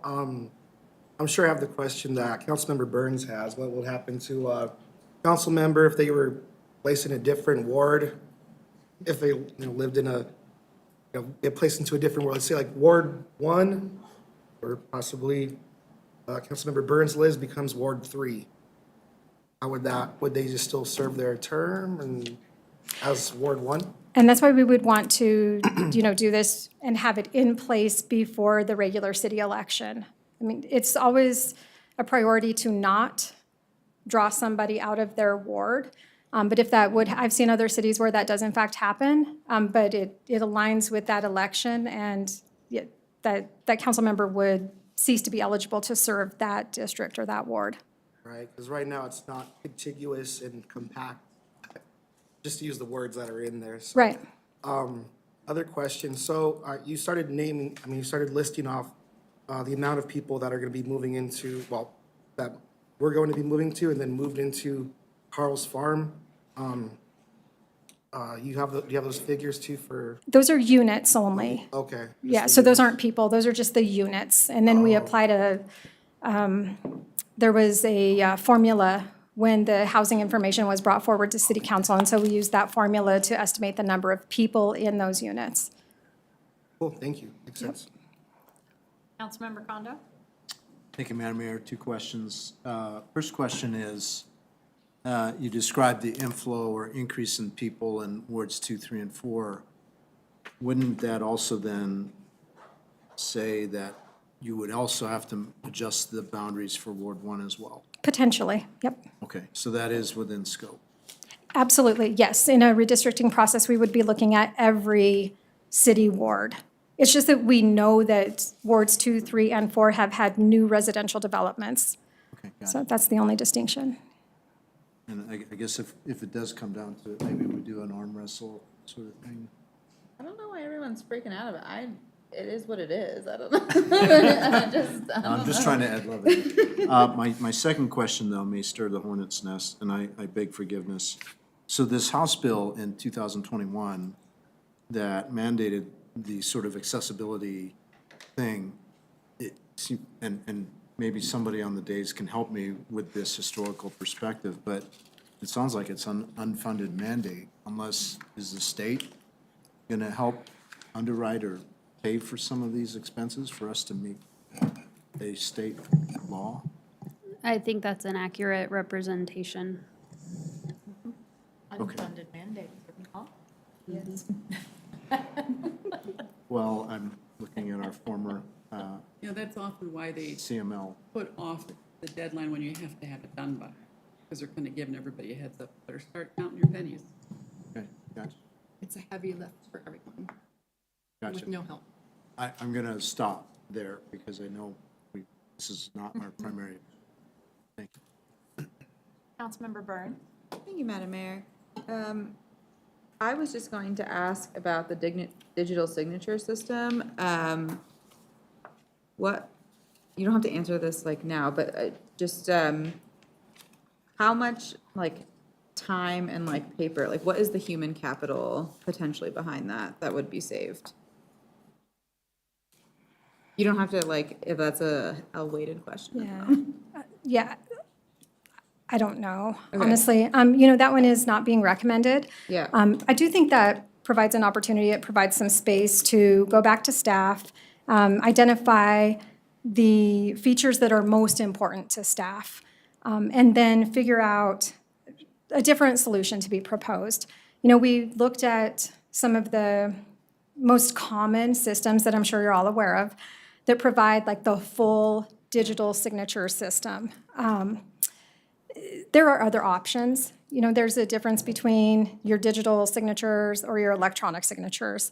There's different platforms, different cost structures. And so I think there's some room to work with. So it doesn't mean that we will just forget the idea altogether. We'll definitely go back to the drawing board and see what opportunities are out there to maybe structure something different that still provides staff with what they're looking for. And I think most of all, it's quick turnaround, not having to touch paper. But we still want to, make sure that we are finding a solution that provides security, that protects the city, that limits risk. So we'll go back to the drawing board and see what we can come up with there. Cool, thanks. Yep. Good, okay, thank you. I probably messed that up. Oh, I had it when I'm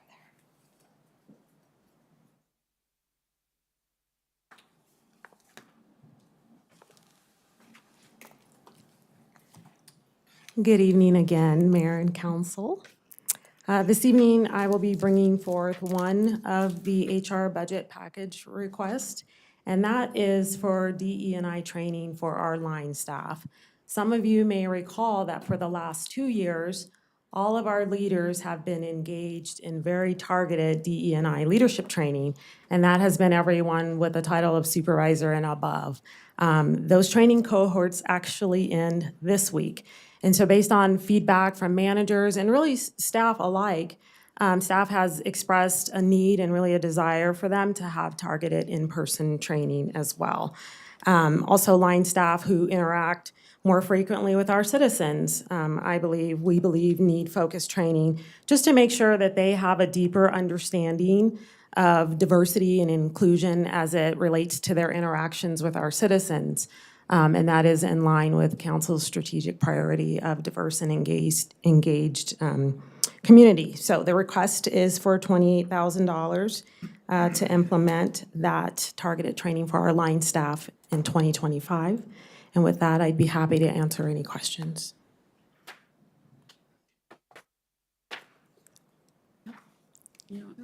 Councilmember Goff? It's not really a question, but I just wanted to comment that I did have a resident who has a family member who works for the city contact me with some very confused understandings about the EI staff. So I think this really would be really helpful. They're the people that are interacting. Absolutely. As you say in here with our residents. Yes. All we have? Thank you. Thank you. Oh, Councilmember Jaramillo? Thanks, Madam Mayor. Just, I was wondering why we did not include number 20 package request for mid-manager training. It's $5,000, and I just, I think that's important to having, Yes. leadership, and then also in the middle, everybody right there in the front lines, and it's all important. Absolutely. A similar response to Director Wilson's response. Really appreciate the thoughtful work that Deputy City Manager Loveland puts into the budget process and really the priority. For the last 3 years since we implemented those mid-manager trainings, my staff and I have developed the topics. I've leaned on my network in the community to come in, and I will just do that again in 2025. Cool. Good to hear. Okay, thank you. Mayor Pro Tem? Thank you, Madam Mayor. Hello. Hi. I was just curious about what the Juntos Colorado Local Government Hispanic Network is. So, It says absorb, but. yes, great question. I believe it was last year, Adams County approached us to say, hey, Juntos was starting a Denver, what is the word? Chapter, thank you, for that. And the city manager did allow us to join that organization. It's very it was really a good opportunity for us. I believe about 10 of our employees were able to go to their initial training session. I can absorb that $750 to rejoin for next year. So we're not letting it go. We are rejoining. No, that's great. I Yeah. just didn't really know that much about it, so I was curious. It's the local government Hispanic network, and they provide conferences, they provide training sessions. They also allow us to, with that membership, post our jobs on their website. So it's a targeted recruitment tool as well. That's very nice. Yes. Thank you. I would just add LGHN is an affiliate organization to the International City County Management Association, and so they have a new presence in Colorado, and Matt Rivera from Adams County, he's really taken the lead in attracting new members amongst the Colorado cities and towns, and then recruitment for and the invitation to staff at all levels within organizations to attend the conference that they held this past spring. So I would expect that this organization will continue to grow their base here in Colorado, and there'll be many more opportunities beyond what they did this year for engagement. That's exciting. Thank you. That's all. Thank you.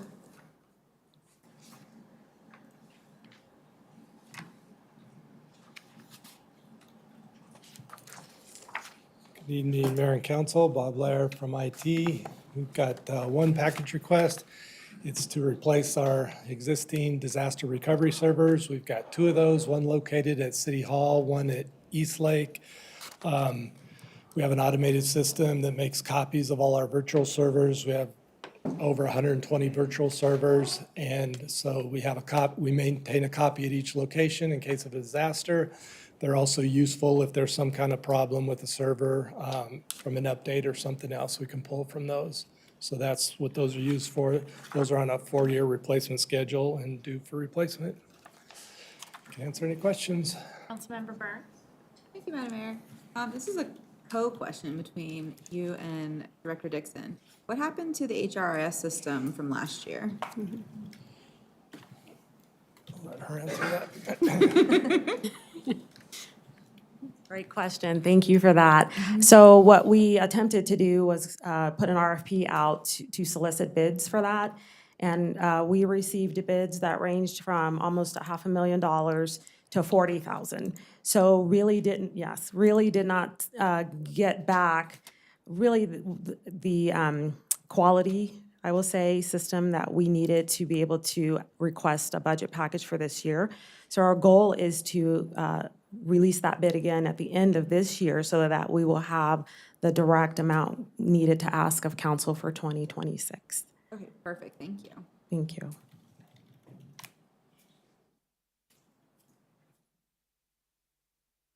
All right. Good evening again. Finance request, one operating request for $41,190. Quite specific. So the need for this request from the finance department, a couple of things stick out. Postage and paper, those things are costing more as we go on. Another piece that has kind of a hidden cost that you don't really think about was the transaction fees for credit card payments for a variety of things that they pay us. A lot of that's utility billing related. And then additionally, our 5-year contract ended with our financial audit firm, RSM, who just presented to council in June. So we had to go back out and do a proposal for that. We received bids last week, and that's going to be somewhere between $15,000 and $25,000 of an increase from what we were currently paying on that prior 5-year contract. So one of those unfortunate cost increases, but not one that we really have a lot of flexibility with as far as, you know, an annual audit. That is something that we are going to perform. So that is the only thing from the finance department, just kind of general operating things, so. Councilmember Cohen? Thank you, Madam Mayor. Just for my general awareness or understanding, do we accept payment through Venmo or Zelle or anything like that? We do not. Thank you. So that is all I had, but I will mention one thing that's going to come up with the next slides. We've identified, and I meant to mention this at the start of the presentation, some of the sections we've identified remaining ARPA funds to purchase vehicles specifically. Through the process over the last several years, we've had some project savings where we had allocated our $9.7 million of ARPA funds for certain projects. Some of those projects have, again, had cost savings, and so in order to pay for utilize those funds based off of the ARPA rules is to have them under contract by the end of 2024 and spent by the end of 2026. We've identified vehicle replacements for 2025 to be done. So you will see over the next few departments the section that says 2024 ARPA, and just wanted to mention that since I had missed that earlier tonight. So thank you.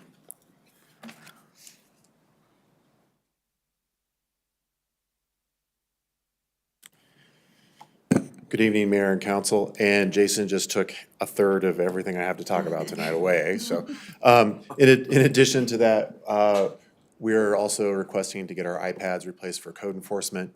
I believe the youngest one that we have is 5 years old, and I think they range from 6 to 7. So we're due for upgrading that equipment.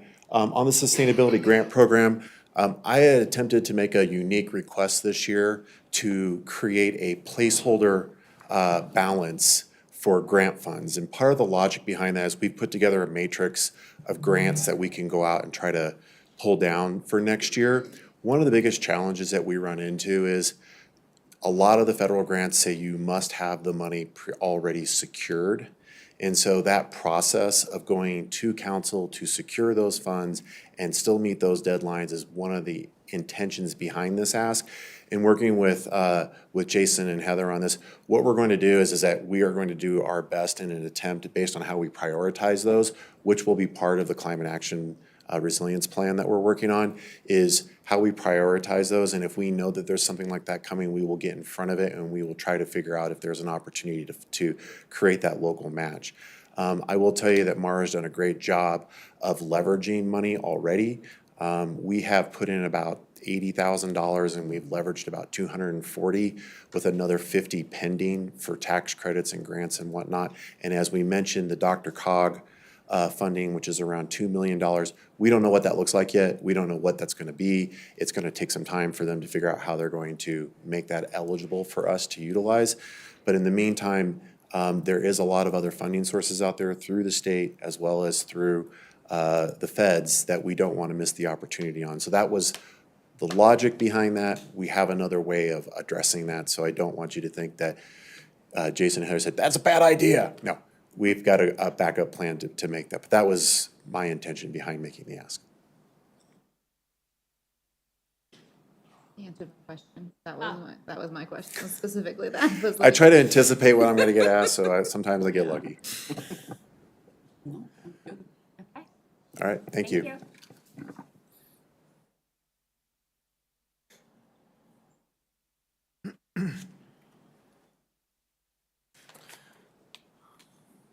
Hello, everyone. Mayor, members of council. Justin Perdue, Recreation Manager here in the absence of Amanda Peterson, Director of Parks, Recreation, and Culture. So hoping to fill in adequately. As you can see, we are bringing forward a number of package requests. You've seen the dreamers now, right? Parks, Recreation, and Culture. We can dream up a lot, so we ask for a lot. But the ones that we are recommending, first one being a mower. There is one mower unit that is scheduled for replacement, and we're looking to make that shift to an electric mower. Obviously aligned with our sustainable approach and decreasing our carbon footprint in doing so. And overall, over the long term, really more cost savings than not due to decreasing the maintenance that's needed on an electric mower versus a diesel-powered engine. The new vehicle as Deputy City Manager Loveland, we are looking to spend through the ARPA funding. Park Ranger safety equipment, package request 30. As you know, park rangers often are working independently and alone and encounter a variety of safety-sensitive situations. So we are looking to use this funding to purchase police radios for all of them to carry so they can stay in tuned with any emergency situations that may be happening throughout the city. In addition, it would cover the cost of purchasing body armor. The next one we are recommending is request 34, Parks small equipment. What this is really shifting to electric equipment overall. So the state's Air Quality Control Commission, through State Regulation 29, throughout the summer months, starting in 2025, is requiring that municipal organizations, state organizations, and the like are using electric blowers, trimmers, landscaping, and gardening equipment all throughout. And that's for gas-powered lawn equipment that are 25 horsepower or less, as well as push lawn mowers of 10 horsepower or less. 35 portable mounds in the amount of $9,000. If we were to procure these, it gives us a lot more flexibility in the way that we program those ball fields. Right now, if you're familiar with setting up a ball field, once you do it, you're really kind of stuck with the way that it's set up. So if you're doing it for, let's just say, adult softball, you're pretty much using that ball field for adult softball for a given season. It's a tremendous amount of work for our park maintenance staff to transition those fields. So having portable mounds allows us much more flexibility and allows the parks maintenance staff to focus their efforts elsewhere to maintain that high level of service that we've come to expect on our ball fields and other parks as well. And then I know you've talked at length about the bus utilized by our senior services and programs, so we would be looking to move forward with that as well, along with ARPA funding. I have a few questions. Councilmember Nowicki? Yes, thank you, Madam Mayor. You mentioned the body armor for the Parks Rangers. Mhm. Is that standard, or do other cities do that as well? Very much so. It's become a standard operating procedure for park rangers, and some even carry. If you go over to the state side of things, they are certainly carrying and wearing body armor. Councilmember Condo? Thank you, Madam Mayor. Two questions regarding the radios, and maybe the chief or deputy chief can refresh my memory. Do those have crossover frequencies with the fire department? I do not believe so. They do. Okay, gotcha. Again, the rationale behind my question is you might run into a medical emergency, and being able to talk to North Metro Fire is pretty. Regarding package request number 27, I just want to understand that a little bit more. Is that kind of a preventive maintenance scheduling kind of software where, you know, every so many hours, it's a reminder that you got to change the oil, that sort of thing? Is that what that is exactly? It's actually a lot more than that. So Jason Hensel, Rob Weber, Jesse Mestrovic, and myself, so Public Works, Parks, Recreation, and Culture have been exploring a variety of asset management and work order management systems for quite some time now, looking at systems that we currently use. Our utility teams, water, wastewater primarily, are utilizing a system called Antero. It's not quite as comprehensive and robust as the one that is identified here, but it's for asset management overall. So certainly something that could be utilized by the entire organization, anything that we deem as an asset. So as we manage our buildings, the equipment in those buildings, our fleet, the parks, you know, being the playgrounds or any amenity, there's a lifespan, right? A life cycle. It helps us account for depreciation. So really, there's a fiscal stewardship component to it, but also, like you said, preventative maintenance, reactive maintenance. It enhances and streamlines communication when one submits that quote work order. It goes and can be distributed to the appropriate team members. And then in turn, once that work is completed, or if something is on order, that can be communicated back to that user that submitted the original work order. And you kind of know where things stand. It can really track labor hours. It can track the hard costs. It can even track indirect costs. It can be utilized for a lot of different teams throughout the organization. And then that preventative maintenance piece that you allude to, Councilmember Kondo, it certainly can be scheduled. And so, if you are changing out HVAC filters, or an engine oil needs to be replaced, something to that effect, screening of gymnasium floors, you can put in there and put a cost towards it. So you really understand what your expenditures are for all of those assets and the equipment that you identify, and really, it's your oyster in creating that system when you have the opportunity to do so. So the amount you see on there, it is not broken out with one-time fees. It's about $102,000. We got a refresh on that price, $102,000 for one-time implementation. And then it's a little under $100,000 for the recurring annual costs. It is OpenGov, who is the organization and platform we were recommending, which is who we utilize for our budgeting proposal process. Gotcha. Being a former sailor, Navy guy, so and yes, Councilmember Walker, you're laughing, maybe being the Honda guy, but, the whole thing about doing preventive maintenance is to make sure you're doing that, what's required to make sure that equipment doesn't go and break hard. And what you just described to me, it sounds like there are synergies or spillover effects, not only just in Parks and Rec, but other departments within the city. So my follow-on question then is there an opportunity here perhaps maybe to look at this preventive maintenance system software for the city at large? And this is just me asking a deep thought question. The simple answer is yes. Okay. Yeah, and so going back to the strategic plan, you advanced an idea about life cycle costing, which will go into, I can't remember if I put it in high performance government or infrastructure. It might be high performance government. This type of technology would complement taking away the manual processes that many staff use behind the scenes and support the overall idea that Councilmember Burns advanced about utilization of technology. We just need the money to do it and to do it right. Okay. And the other thing to keep in mind as I'm thinking about when staff's presenting on these technology pieces, even though there are some technology requests that aren't being advanced, there's quite a few that are being advanced. And Bob and his staff support the deployment of many of these, will support the deployment of many of these package requests. So keep that in mind from a staff capacity perspective as well. Okay, gotcha, thank you. Councilmember Goff? Thank you, Mayor. So I would just reiterate what Councilmember Kondo was saying here, that I'd like to see this come forward next year for the software that we're talking about, item 27.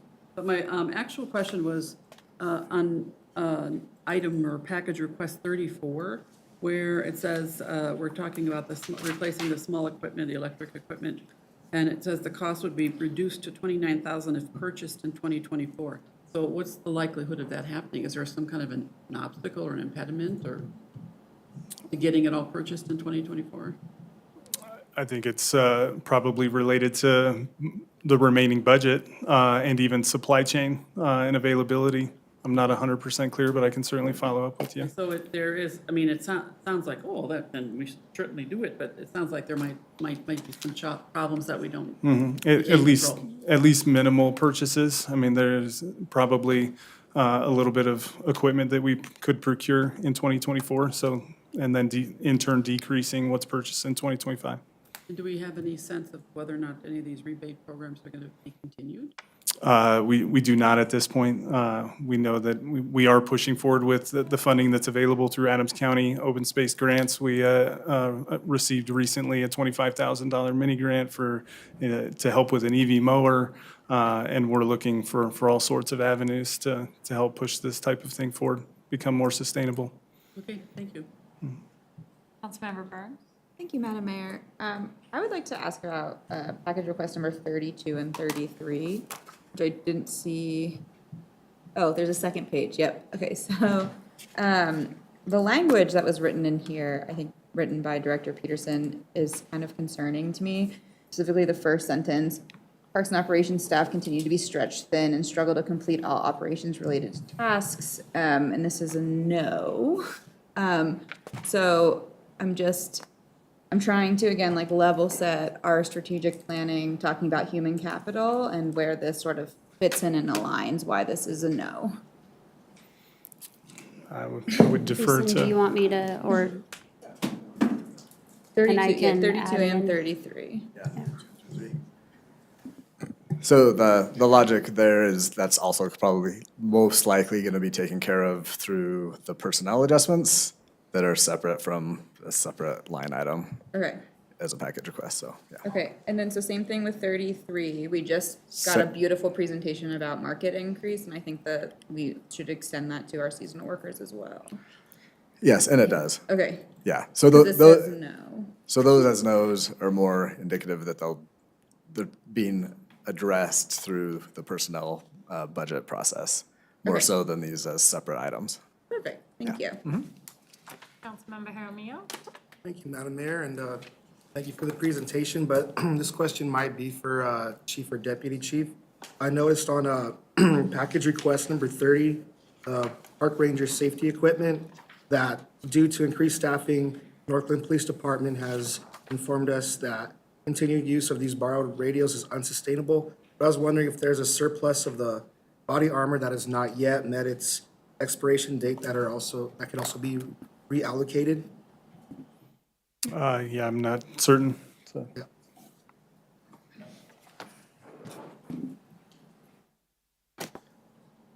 The radios are used up, right? So the Motorola's, that's why they need to order new ones. However, when it comes to the body armor, that's a fitted thing at the, down where they get fitted. And sometimes we can use as a temporary, but you never really want to fit somebody with body armor that potentially doesn't fit them, right? So that's why we don't, and if it's close to expiration, we just retire it, right? So that's why. Right, makes sense. Thanks, Chief. Mayor Pro Tem? Actually, I should have put my hand down. Thank you, Madam Mayor, because all the questions I had were asked. I had a question about the amount for the 42,000 versus the 29,000, the EV mower grant that we received so that hasn't been purchased yet? The Not grant? yet. Okay. All right. No, I don't have any other questions. Oh, sorry. Councilmember Burns? Thank you, Madam Mayor. So sorry. I did have a question too about the recreation marketing budget. I know I brought this up last year when I was the liaison. I would again like to see this brought forward. Just basic, like, you Google search like yoga classes near me and our rec center doesn't come up. Like, I would just like love to see like what kind of return on investment we could see on this like small marketing budget. I think would be really helpful. And we're definitely trying to make strides with what we do have currently. And we're exploring a few different avenues to, certainly optimize the search engines that we have access to. And, we make requests when we see errors on Google and the like, but making sure that we're at the forefront of people's minds, seeking engagement and cultivating relationships and such. So definitely trying to utilize what we do have. Perfect. Well, yeah, I would love to see that come back. Throwing it out there. Thank you. That's all we have. Thank you. All right, thank you. See you. Chief? Whoops. Oh, Councilmember Walker? Is it preempted? Yes, ma'am. All right, I'll hold on to it. Hold on here. Get back. I'm hitting the Right buttons. clicker, Uh, the right arrow, that's like, Yeah, that's you right. can't see, no, here. Let me just do it. There we go. I got it. All right, Mayor, Council, good evening. All right, so what I'll do is I'll start with the ones that we're pushing forward. The first one is our communication center, that's AdCom. They are responsible for our dispatching center, also our records management system. They're the custodians of that. This is a recurring, so this is the increase from 24 to 25. One of the things too, especially we do quite a few events and then we're shutting down streets. I think it's really important for this year. I think if you guys attended the Food Truck Carnival and then the 4th of July event, we had 2 different systems out there that actually protected that area. So just in case a vehicle went through that, it would be caught up on those barricades. So it's super important. We had kind of a close call at the Food Truck Carnival where a guy was there was a short pursuit, guy in a vehicle was coming north on Community Center Drive, crested the hill, saw the barricades, was able to turn that thing around. So if we didn't have something like that out there, it could have been pretty scary. So again, just planning better to make sure we have a nice, secure, safe event. The other, with the addition of officers, the Axon cameras and tasers, that's the 24,000. That's also a reoccurring purchase. And I didn't mention that the barricades is a one-time purchase. Our bulletproof vest, we've seen a huge increase in cost for those over the last several years. So that just covers the cost of, and that's a reoccurring thing that we do. We also have a bulletproof vest grant that we receive every year too that helps offset that. So some of the equipment, CSI equipment, these are crime scene investigators. This is for a new camera. This is a one-time purchase. Also, we talked about during the technology phase that, that we talked about just a month or so ago on the drone program, really trying to get that up and moving. We do have some information coming out. We did use that for the 4th of July, so you'll get some information on that. And then we come into some of our vehicle replacements. Let me hit that again. Whoops. Whoops. I'm struggling with this thing today. All right. Then we come into our vehicle replacements, and that's covered by ARPA. And then I know, Jay, you asked the question earlier on, a lot of these are really end of life. So for safety reasons, everything else, I would hate to give it to our crew team. We are using one that's being put into our, we have traffic days out there that we go through drive school training with our officers. One of those will go into that because we have one of our drive track cars that's really, really end of life. So, that's the only one that we were able to put into that system. The investigations cubicle build out, with staffing and everything else, we were able to add another, get that other detective that we've been missing up there. So we're going to build out that cubicle. Also, I think, I always thought Microsoft 7 would last forever. But we have to upgrade our Surface. Bob said, he goes, no, you got to let it go, Jim, let it go. So we do have to do our Surface replacements this year. Another contract that we have is North Metro Task Force.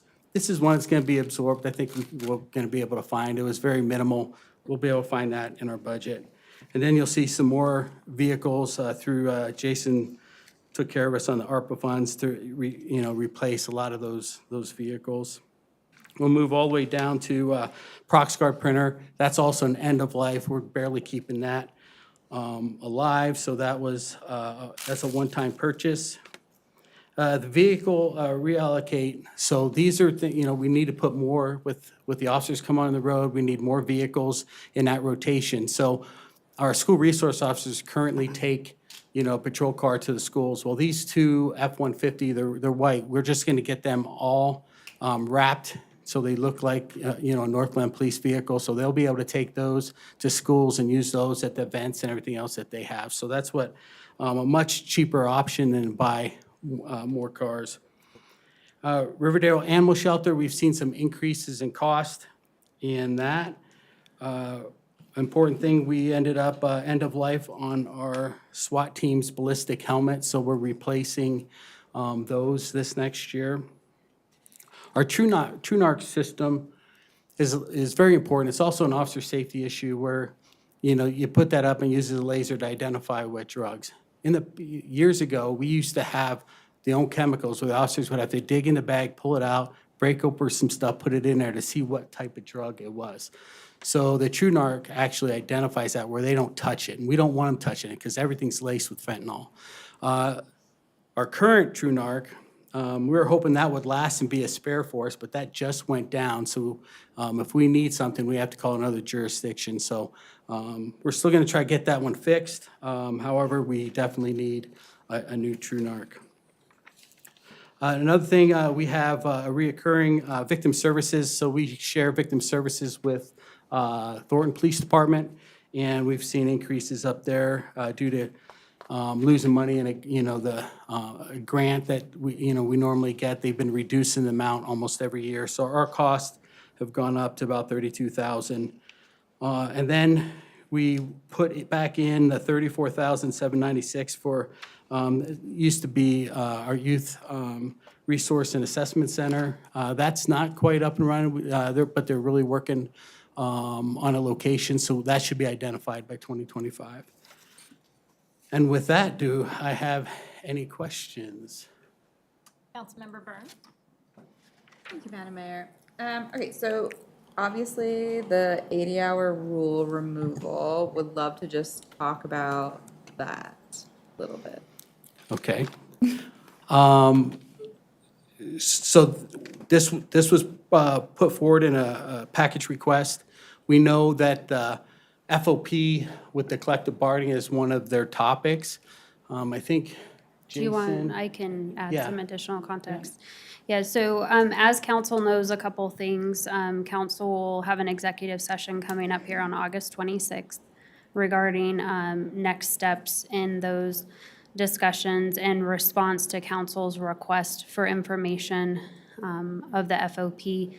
The FOP President Sergeant Shub, who is here with us tonight, he's he provided the results from a survey, and based on those results, vacation and leave time, that's just a general frame, was rated as the highest need. The retirement system, and that wasn't specific in terms of FPPA or just retirement generally, respondents rated that the second highest, and then the 80-hour rule was rated as the third highest, and then base compensation the fourth highest. However, the letter we received from the FOP emphasized staying competitive compensation-wise. And so because this 80-hour rule request had not previously been brought forward as a package request, I believe it is part of council's ongoing discussions and with the FOP. And so, certainly we can have more conversation about this on August 26th. This is if we were to move forward with this recommendation, this request, this is a topic that really needs to be analyzed on a citywide level, not just solely within the PD. So Jason and Joanne did their best to come up with a number to capture what we think that a shift in this policy would cost. It could be a little bit more, we don't know. But in terms of trying to honor continuing to be competitive with our compensation, and you heard the presentation by Lori this evening, in terms of what she recommended, what we're able to provide. If we were to move forward this package request, again, it's a mathematical equation. I'll need to cut $110,000 from some other area of the budget. And when Jason and I are reviewing council recommendations as well as the director package requests, something of this level of significance is where it's hard to capture multiple smaller packages to make up $110,000 for me to add this into the budget. And so typically, that's where we have to reduce compensation and merit by a certain amount in order to do something like this, or the asset management system that was discussed a few minutes ago. So that's some additional context for you on the 80-hour rule. Thank you. Councilmember Walker? Thank you. After Ms. Graves' statement of how competitive it is with all the options our officers have here, you know, and I remember it being the second most important thing was the 80-hour rule from our police, and yet I'm looking here at a few things like the modular, the vehicle barrier system, which I'm being told we can either rent or get on grants. And right now, the human capital to me of keeping our officers here and keeping them competitive with everyone else. I mean, I know that costs $150,000. This 80-hour costs $110,000. To me, that one is much more important. Something I think we should all consider instead of a piece of equipment that'll sit around collecting dust for most of the year. Thank you. I think there's a one-time purchase compared to recurring, so Right, that 110 just keeps going. And again,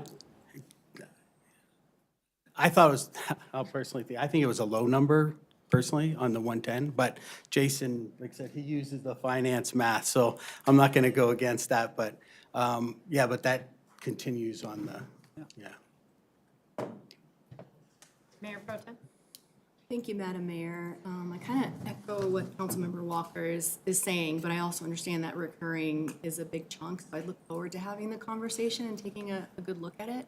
Just because the benefits, if we're, you know, we're finally fully staffed, and when I think about what does that look like for us to continue to stay competitive, wages definitely, but also, you know, other things like compensation packages and overtime, I know for police officers is huge in terms of all the extra time they have to put in around different events and holidays and whatever that may be. So I would just like to say I would like to have that conversation and see what truly looks like ongoing.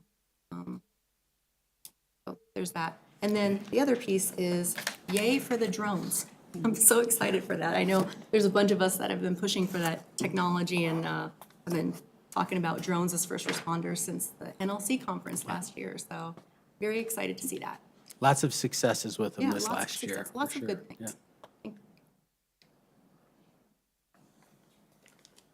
Any other comments? So I did hear two proposals for discussing item 43. City Manager Guyer, is this something you would like us to elaborate on now? Do you want to bring it forward soon? What would you like to do with Jason that? and I need direction tonight. If there's council consensus, so by consensus, not a vote, consensus, to have Jason and I figure out how to include the 80-hour rule package request 43 or any package request that's been discussed tonight and to be discussed, then we need the specific package request, the rationale, and then we will come back to you on August 19th. We'll do the math for you. You don't need to identify a corresponding reduction somewhere. I mean, if there's something in the budget as proposed tonight that you don't want to fund, you can also share that information with us as well. Councilmember Goff? Well, I guess maybe I want some clarification. I thought you had said that this executive session that's coming up to discuss our discussions with FOP, is that going to come into play with something like this? Or should we wait till then, or? I'm recommending that you wait until then because it's part of the information that they provided back to city council. And there's a larger, bigger picture conversation that needs to be had. In addition to, if council provides direction to look at the 80-hour rule, as city manager, I have a responsibility to look at the impact citywide. So it won't just be police department, $110,000. I will need to, prior to August 19th, or set in motion, what does this impact look like for the rest of the city, and try to put a cost to that. Because if we don't do that, then the questions we're gonna get from hourly, non-exempt employees in civilian positions is, what about me? Why not me? And so, you know, right now we have a consistent approach. And so that would be something that, you know, I would need to ensure that and providing you the whole picture. I guess that would be my suggestion, that we wait here, hear more, but.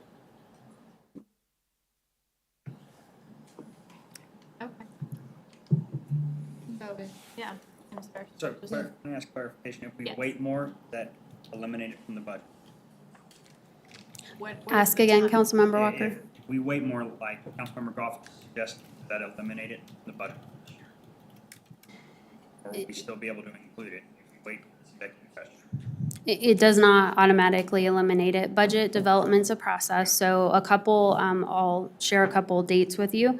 October 16th, hopefully I have that right, is the public hearing on the budget. Jason's going to, based on this session, August 19th, present the proposed budget to council on September 9th. So we really want to have the budget in good form in terms of this is what you're supporting and advancing by September 9th.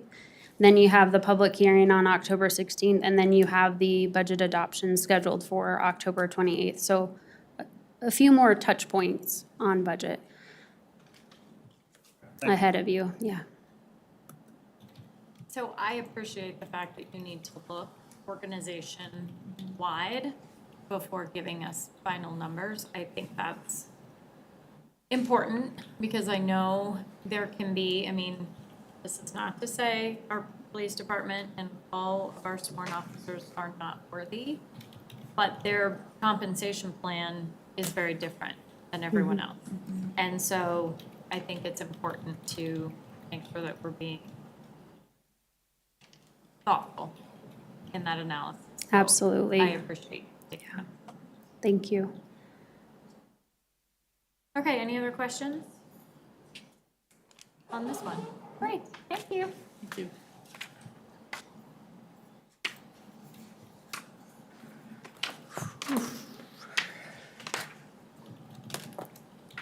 Ready for Public Works? We do have a new Public Works Director starting next Monday, and I was somewhat hesitant to present tonight and just say, hey, happy introduction to the team. Go ahead and present this. I decided that wasn't very nice. So, going through Public Works, a lot of the elements through the proposals are requests for, small equipment replacement, a lot at the water and wastewater facilities as equipment, is, through its useful life and goes down and needs repairs and replaced. Chemicals and whatnot. I can generally say chemicals costs have gone up, but please don't ask me what those chemical names are, because you will not get an answer this evening. So to start off, there's a variety of vehicles. Generally speaking here, looking for electric or hybrid organizationally. I don't know that we touched on that necessarily in any of the replacement vehicles, if that's an option for, the need for vehicles. So the first two items, vehicle replacement or additions to the fleet within the water fund to help support our engineering and construction, inspection crews. Number 68, which is operating increase, that kind of goes to the same concept that we talked about earlier about maintaining our assets. With our new facilities, we have newer technology, larger needs, I guess, for, repairs to systems or making sure that we're implementing the appropriate maintenance. And those have additional costs. Additionally, on this cost is bringing in a third-party service to provide custodial services to the new city hall. Right now, we have one person half-time providing services in city hall. We're going to maintain that going forward, but then also propose having a third party come in 3 days a week to help us maintain service levels of the new city hall. So operating, let's see here. Operating increases, I have the page numbers, but I know that you guys are also flipping through at the same time that I am.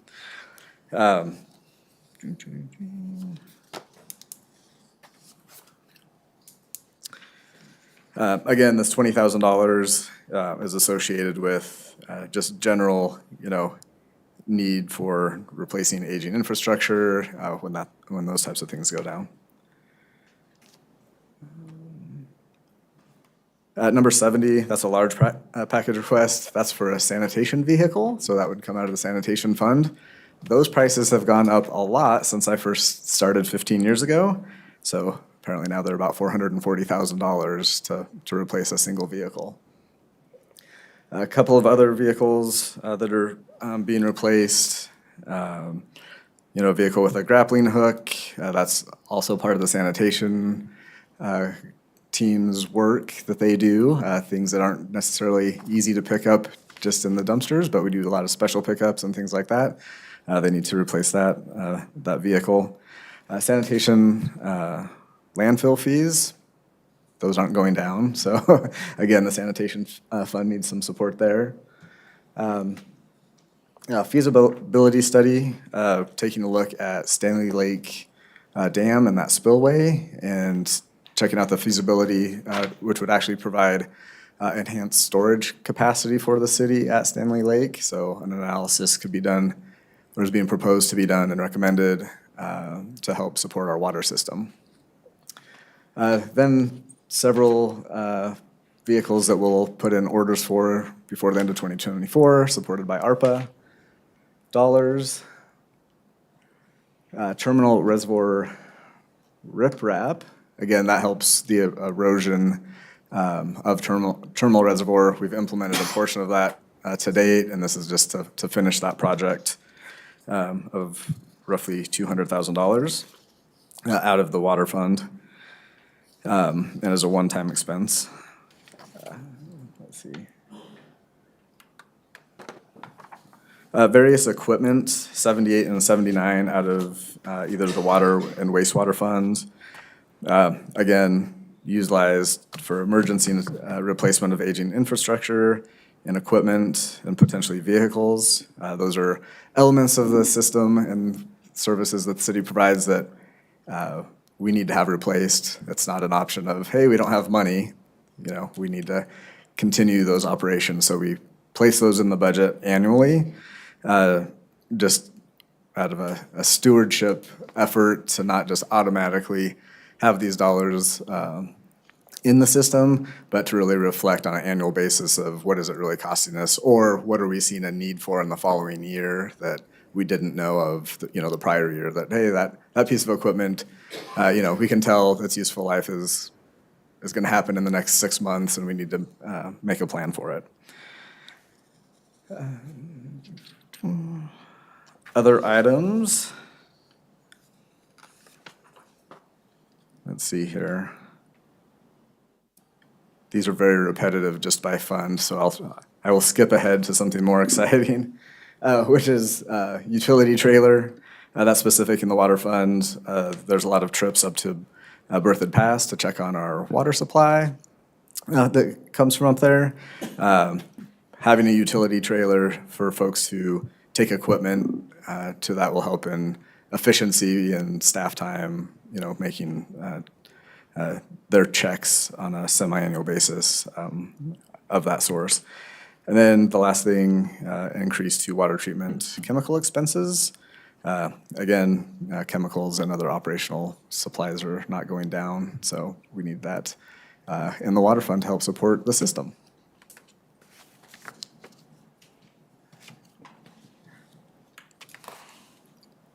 Any questions that are not answered? Councilmember Goff? So a couple of one, what you just said now about a request package 81, is that coming out of the water fund? Yes. Okay, 'cause Yep. in some places it says that, but I just didn't exactly see that. Okay, so that's fine. And then really when I wanted to go back to 65 and 66, which is two vehicles, and you have one as all-electric and one not, but it seems to be that they're doing the same function, so I'm just curious what the decision was. Yeah, so I actually talked to them again about that today to identify, what the specific need is.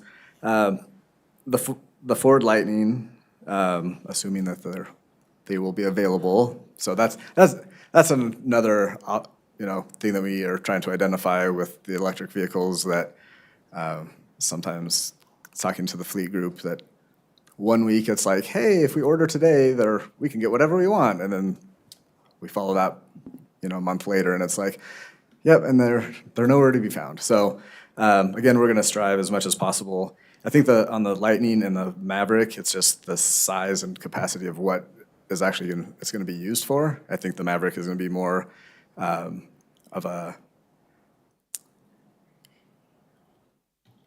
inspector type of vehicle that's navigating from place to place, not necessarily hauling anything, versus, the electric vehicle on the 150, so. Okay, all right, thank you. Councilmember Condo? Thank you, Madam Mayor. 3 questions. Actually, I might be able to answer Dr. Goff's concern about, trying to buy electric vehicles. I actually attended the Electrify Expo 3 weeks ago. Had the opportunity to ride in the new Mustang Mach-E.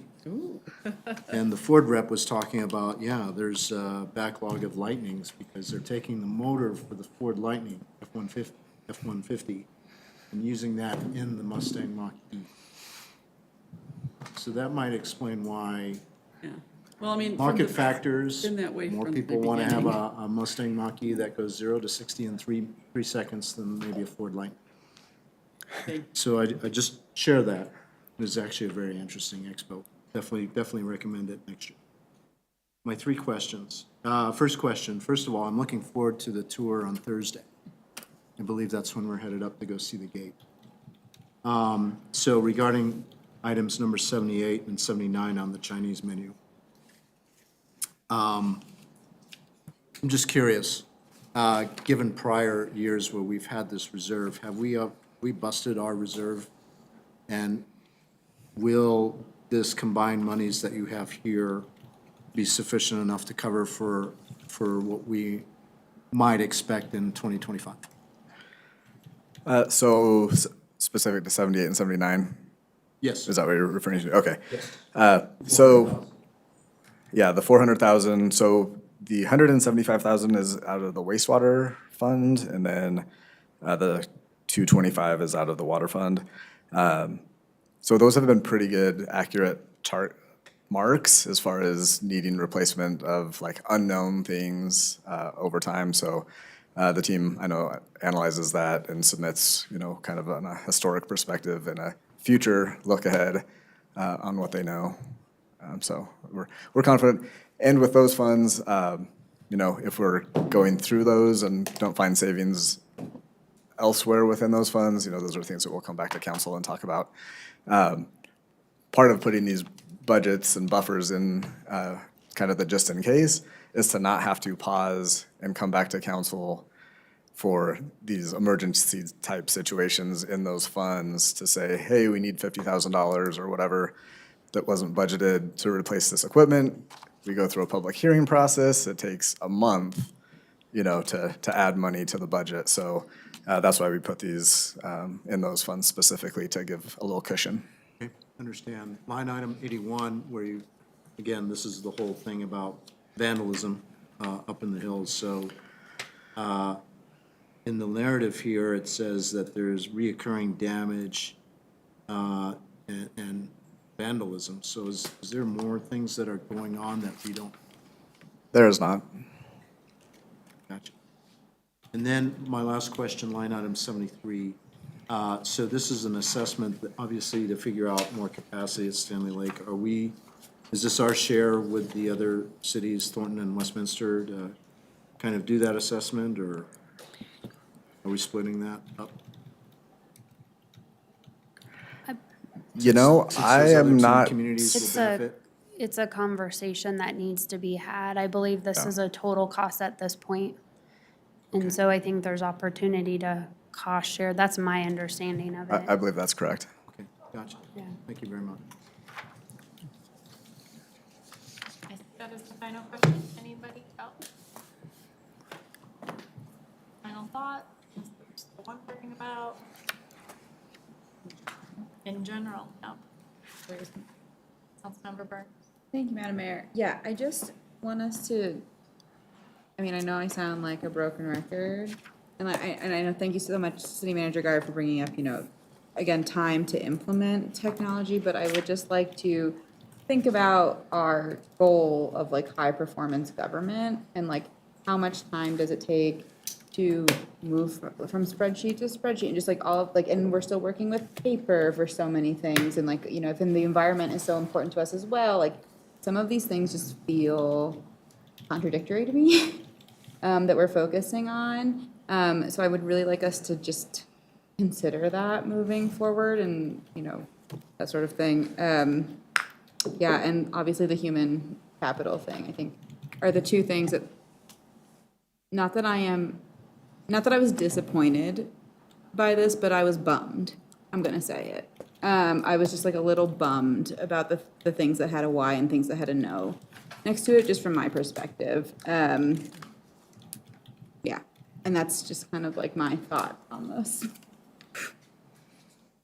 And what I would ask, if I may, if council, part of this exercise, this process is for council to provide consensus to change an N to a Y. So if you believe strongly that one of the technology packages that we have not recommended be implemented, then that's the direction. This is the forum and the opportunity. Really tonight and on August 19th, we're going to talk about the capital, the CIP budget, and then, the other dates that I mentioned, pretty much leading up until night of adoption. We'd like to have a good plan by September 9th, but you have that ability to say, I feel strongly about this item and I want to see this budgeted. It's a mathematical exercise. Jason and I, you say, we want this, we figure out what corresponding reductions to make, because we're not in a position, and granted, once he gets through seeing actual figures for revenues, I mean, we may be in a position to add a $12,000 package here, $10,000 package here. We may be in that position in the next several weeks ahead. So there's that part too. Yeah. To consider. And I totally get that, and like, I trust y'all, like, to ask for what you need and to also fight for what y'all need. I'm just here to like add a second layer to that, I think, is my perspective on this process. So what would be helpful to us is, I mean, you've given me a general, what I'm interpreting is I would have liked to have seen more technology advanced. What package request would you like to see advanced? That level of specificity would be helpful to us, so that way if we're in a position to come back on the 19th and say, Jason has better information to inform that there's increased revenue and so forth, then we can make adjustments accordingly. Yeah, I think like on a very small scale, like 10K, the volunteer sign up online, I think is an easy win. And then I think like at a citywide level, the management system, it's not a CRM, but that's what I'm equating it to in my head, of like just how many different departments that touches seems to me like a huge ROI from an efficiency standpoint and an ease of burden. Yeah, on that one specifically, that is something that is desired across all platforms. We just let Parks draw the short straw to present it. But that is an item that is known, it is taken seriously, and is, something that we truly want to do. I think that with the new Public Works Director getting started, I think that I would like to get their input on that as well, who may or may not have other options or ideas or experiences, to be able to have the opportunity to collaborate and, really evaluate what our current systems are. So as much as it would be nice to, move forward with that sooner rather than later, I do think even if funding was available, that would be something that I would recommend that we hold off on to be able to have that assessment, to have a better understanding across the organization. Love that, thank you. Yeah. Mayor Pro Tem? Thank you, Madam Mayor. I would actually like to support Councilmember Burns in that request, just because it took us such a long time to get, our text messaging going. And I just think it's so important for us to move forward as a city and be more efficient. But also, when I look at inflationary costs and mailing and paper, like that's a consistent theme too. We could think of it offsetting probably those costs if, we're more technologically advanced, for example. And I also agree with the volunteer survey as one that if we could put something back on, it just makes more sense. So I won't repeat everything she said, but just strongly agree with that as well. That I think we'll see cost savings in the end. And human capital, less stress, less work, more automation. Future, here we come. I can say collectively as a leadership team, we heard that conversation and direction from the strategic planning perspective. And there's not anybody on the team that's like, oh gosh, please no technology. It's just, it truly is a matter of, hey, what are some of the mandatory things that we need to fund? How many dollars do we have? And what would it look like if it's, 12 to 18 months from now versus today? Is it something that we can survive with? But obviously being a priority, on our future lists. And again, if those are small items that can fund as we go through the process and identify revenues and different adjustments, those would definitely be, on the list, so. That makes sense. Future looking, even if it's, it's on the radar, so that's good. That is part of the reason we do the process the way it is to see, maybe we are not able to fund these things. However, staff and the teams are looking at, enhancements in these areas, not to leave everything, behind, but to really, show that we are thinking about things and so are the teams and the staff that are bringing those recommendations forward. So even if they're a no for now. Thank you. Councilmember Kondo? Thank you, Madam Mayor. I too also am in support of what Mayor Pro Tem and Councilmember Burns talked about. And, clearly, I think she was making reference to the preventive maintenance system process. And I guess being, a former sailor and on a boat where, everything has to work, where you're not going to sea, where you're not coming home. I just feel very passionate that that's really important because you got to think about the life cycle costs and how that has an impact. And we've built up a lot of infrastructure in this city. And we got to figure out a way to make sure we are judicious with maintaining and getting the most miles out of equipment, capital, et cetera, and also having that reserve to be able to deal with, things that do break because things. Thank you.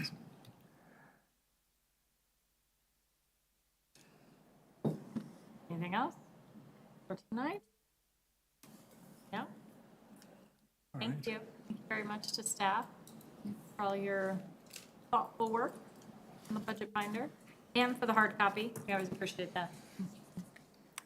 I was debating that mentally. I know. I know. I know. We almost made it 8. Yeah, you should have. I know. So, thank you. Okay, thank you. We appreciate it. And that is everything for tonight. We are finished. Have a great night. Drive safely. Did everyone see the color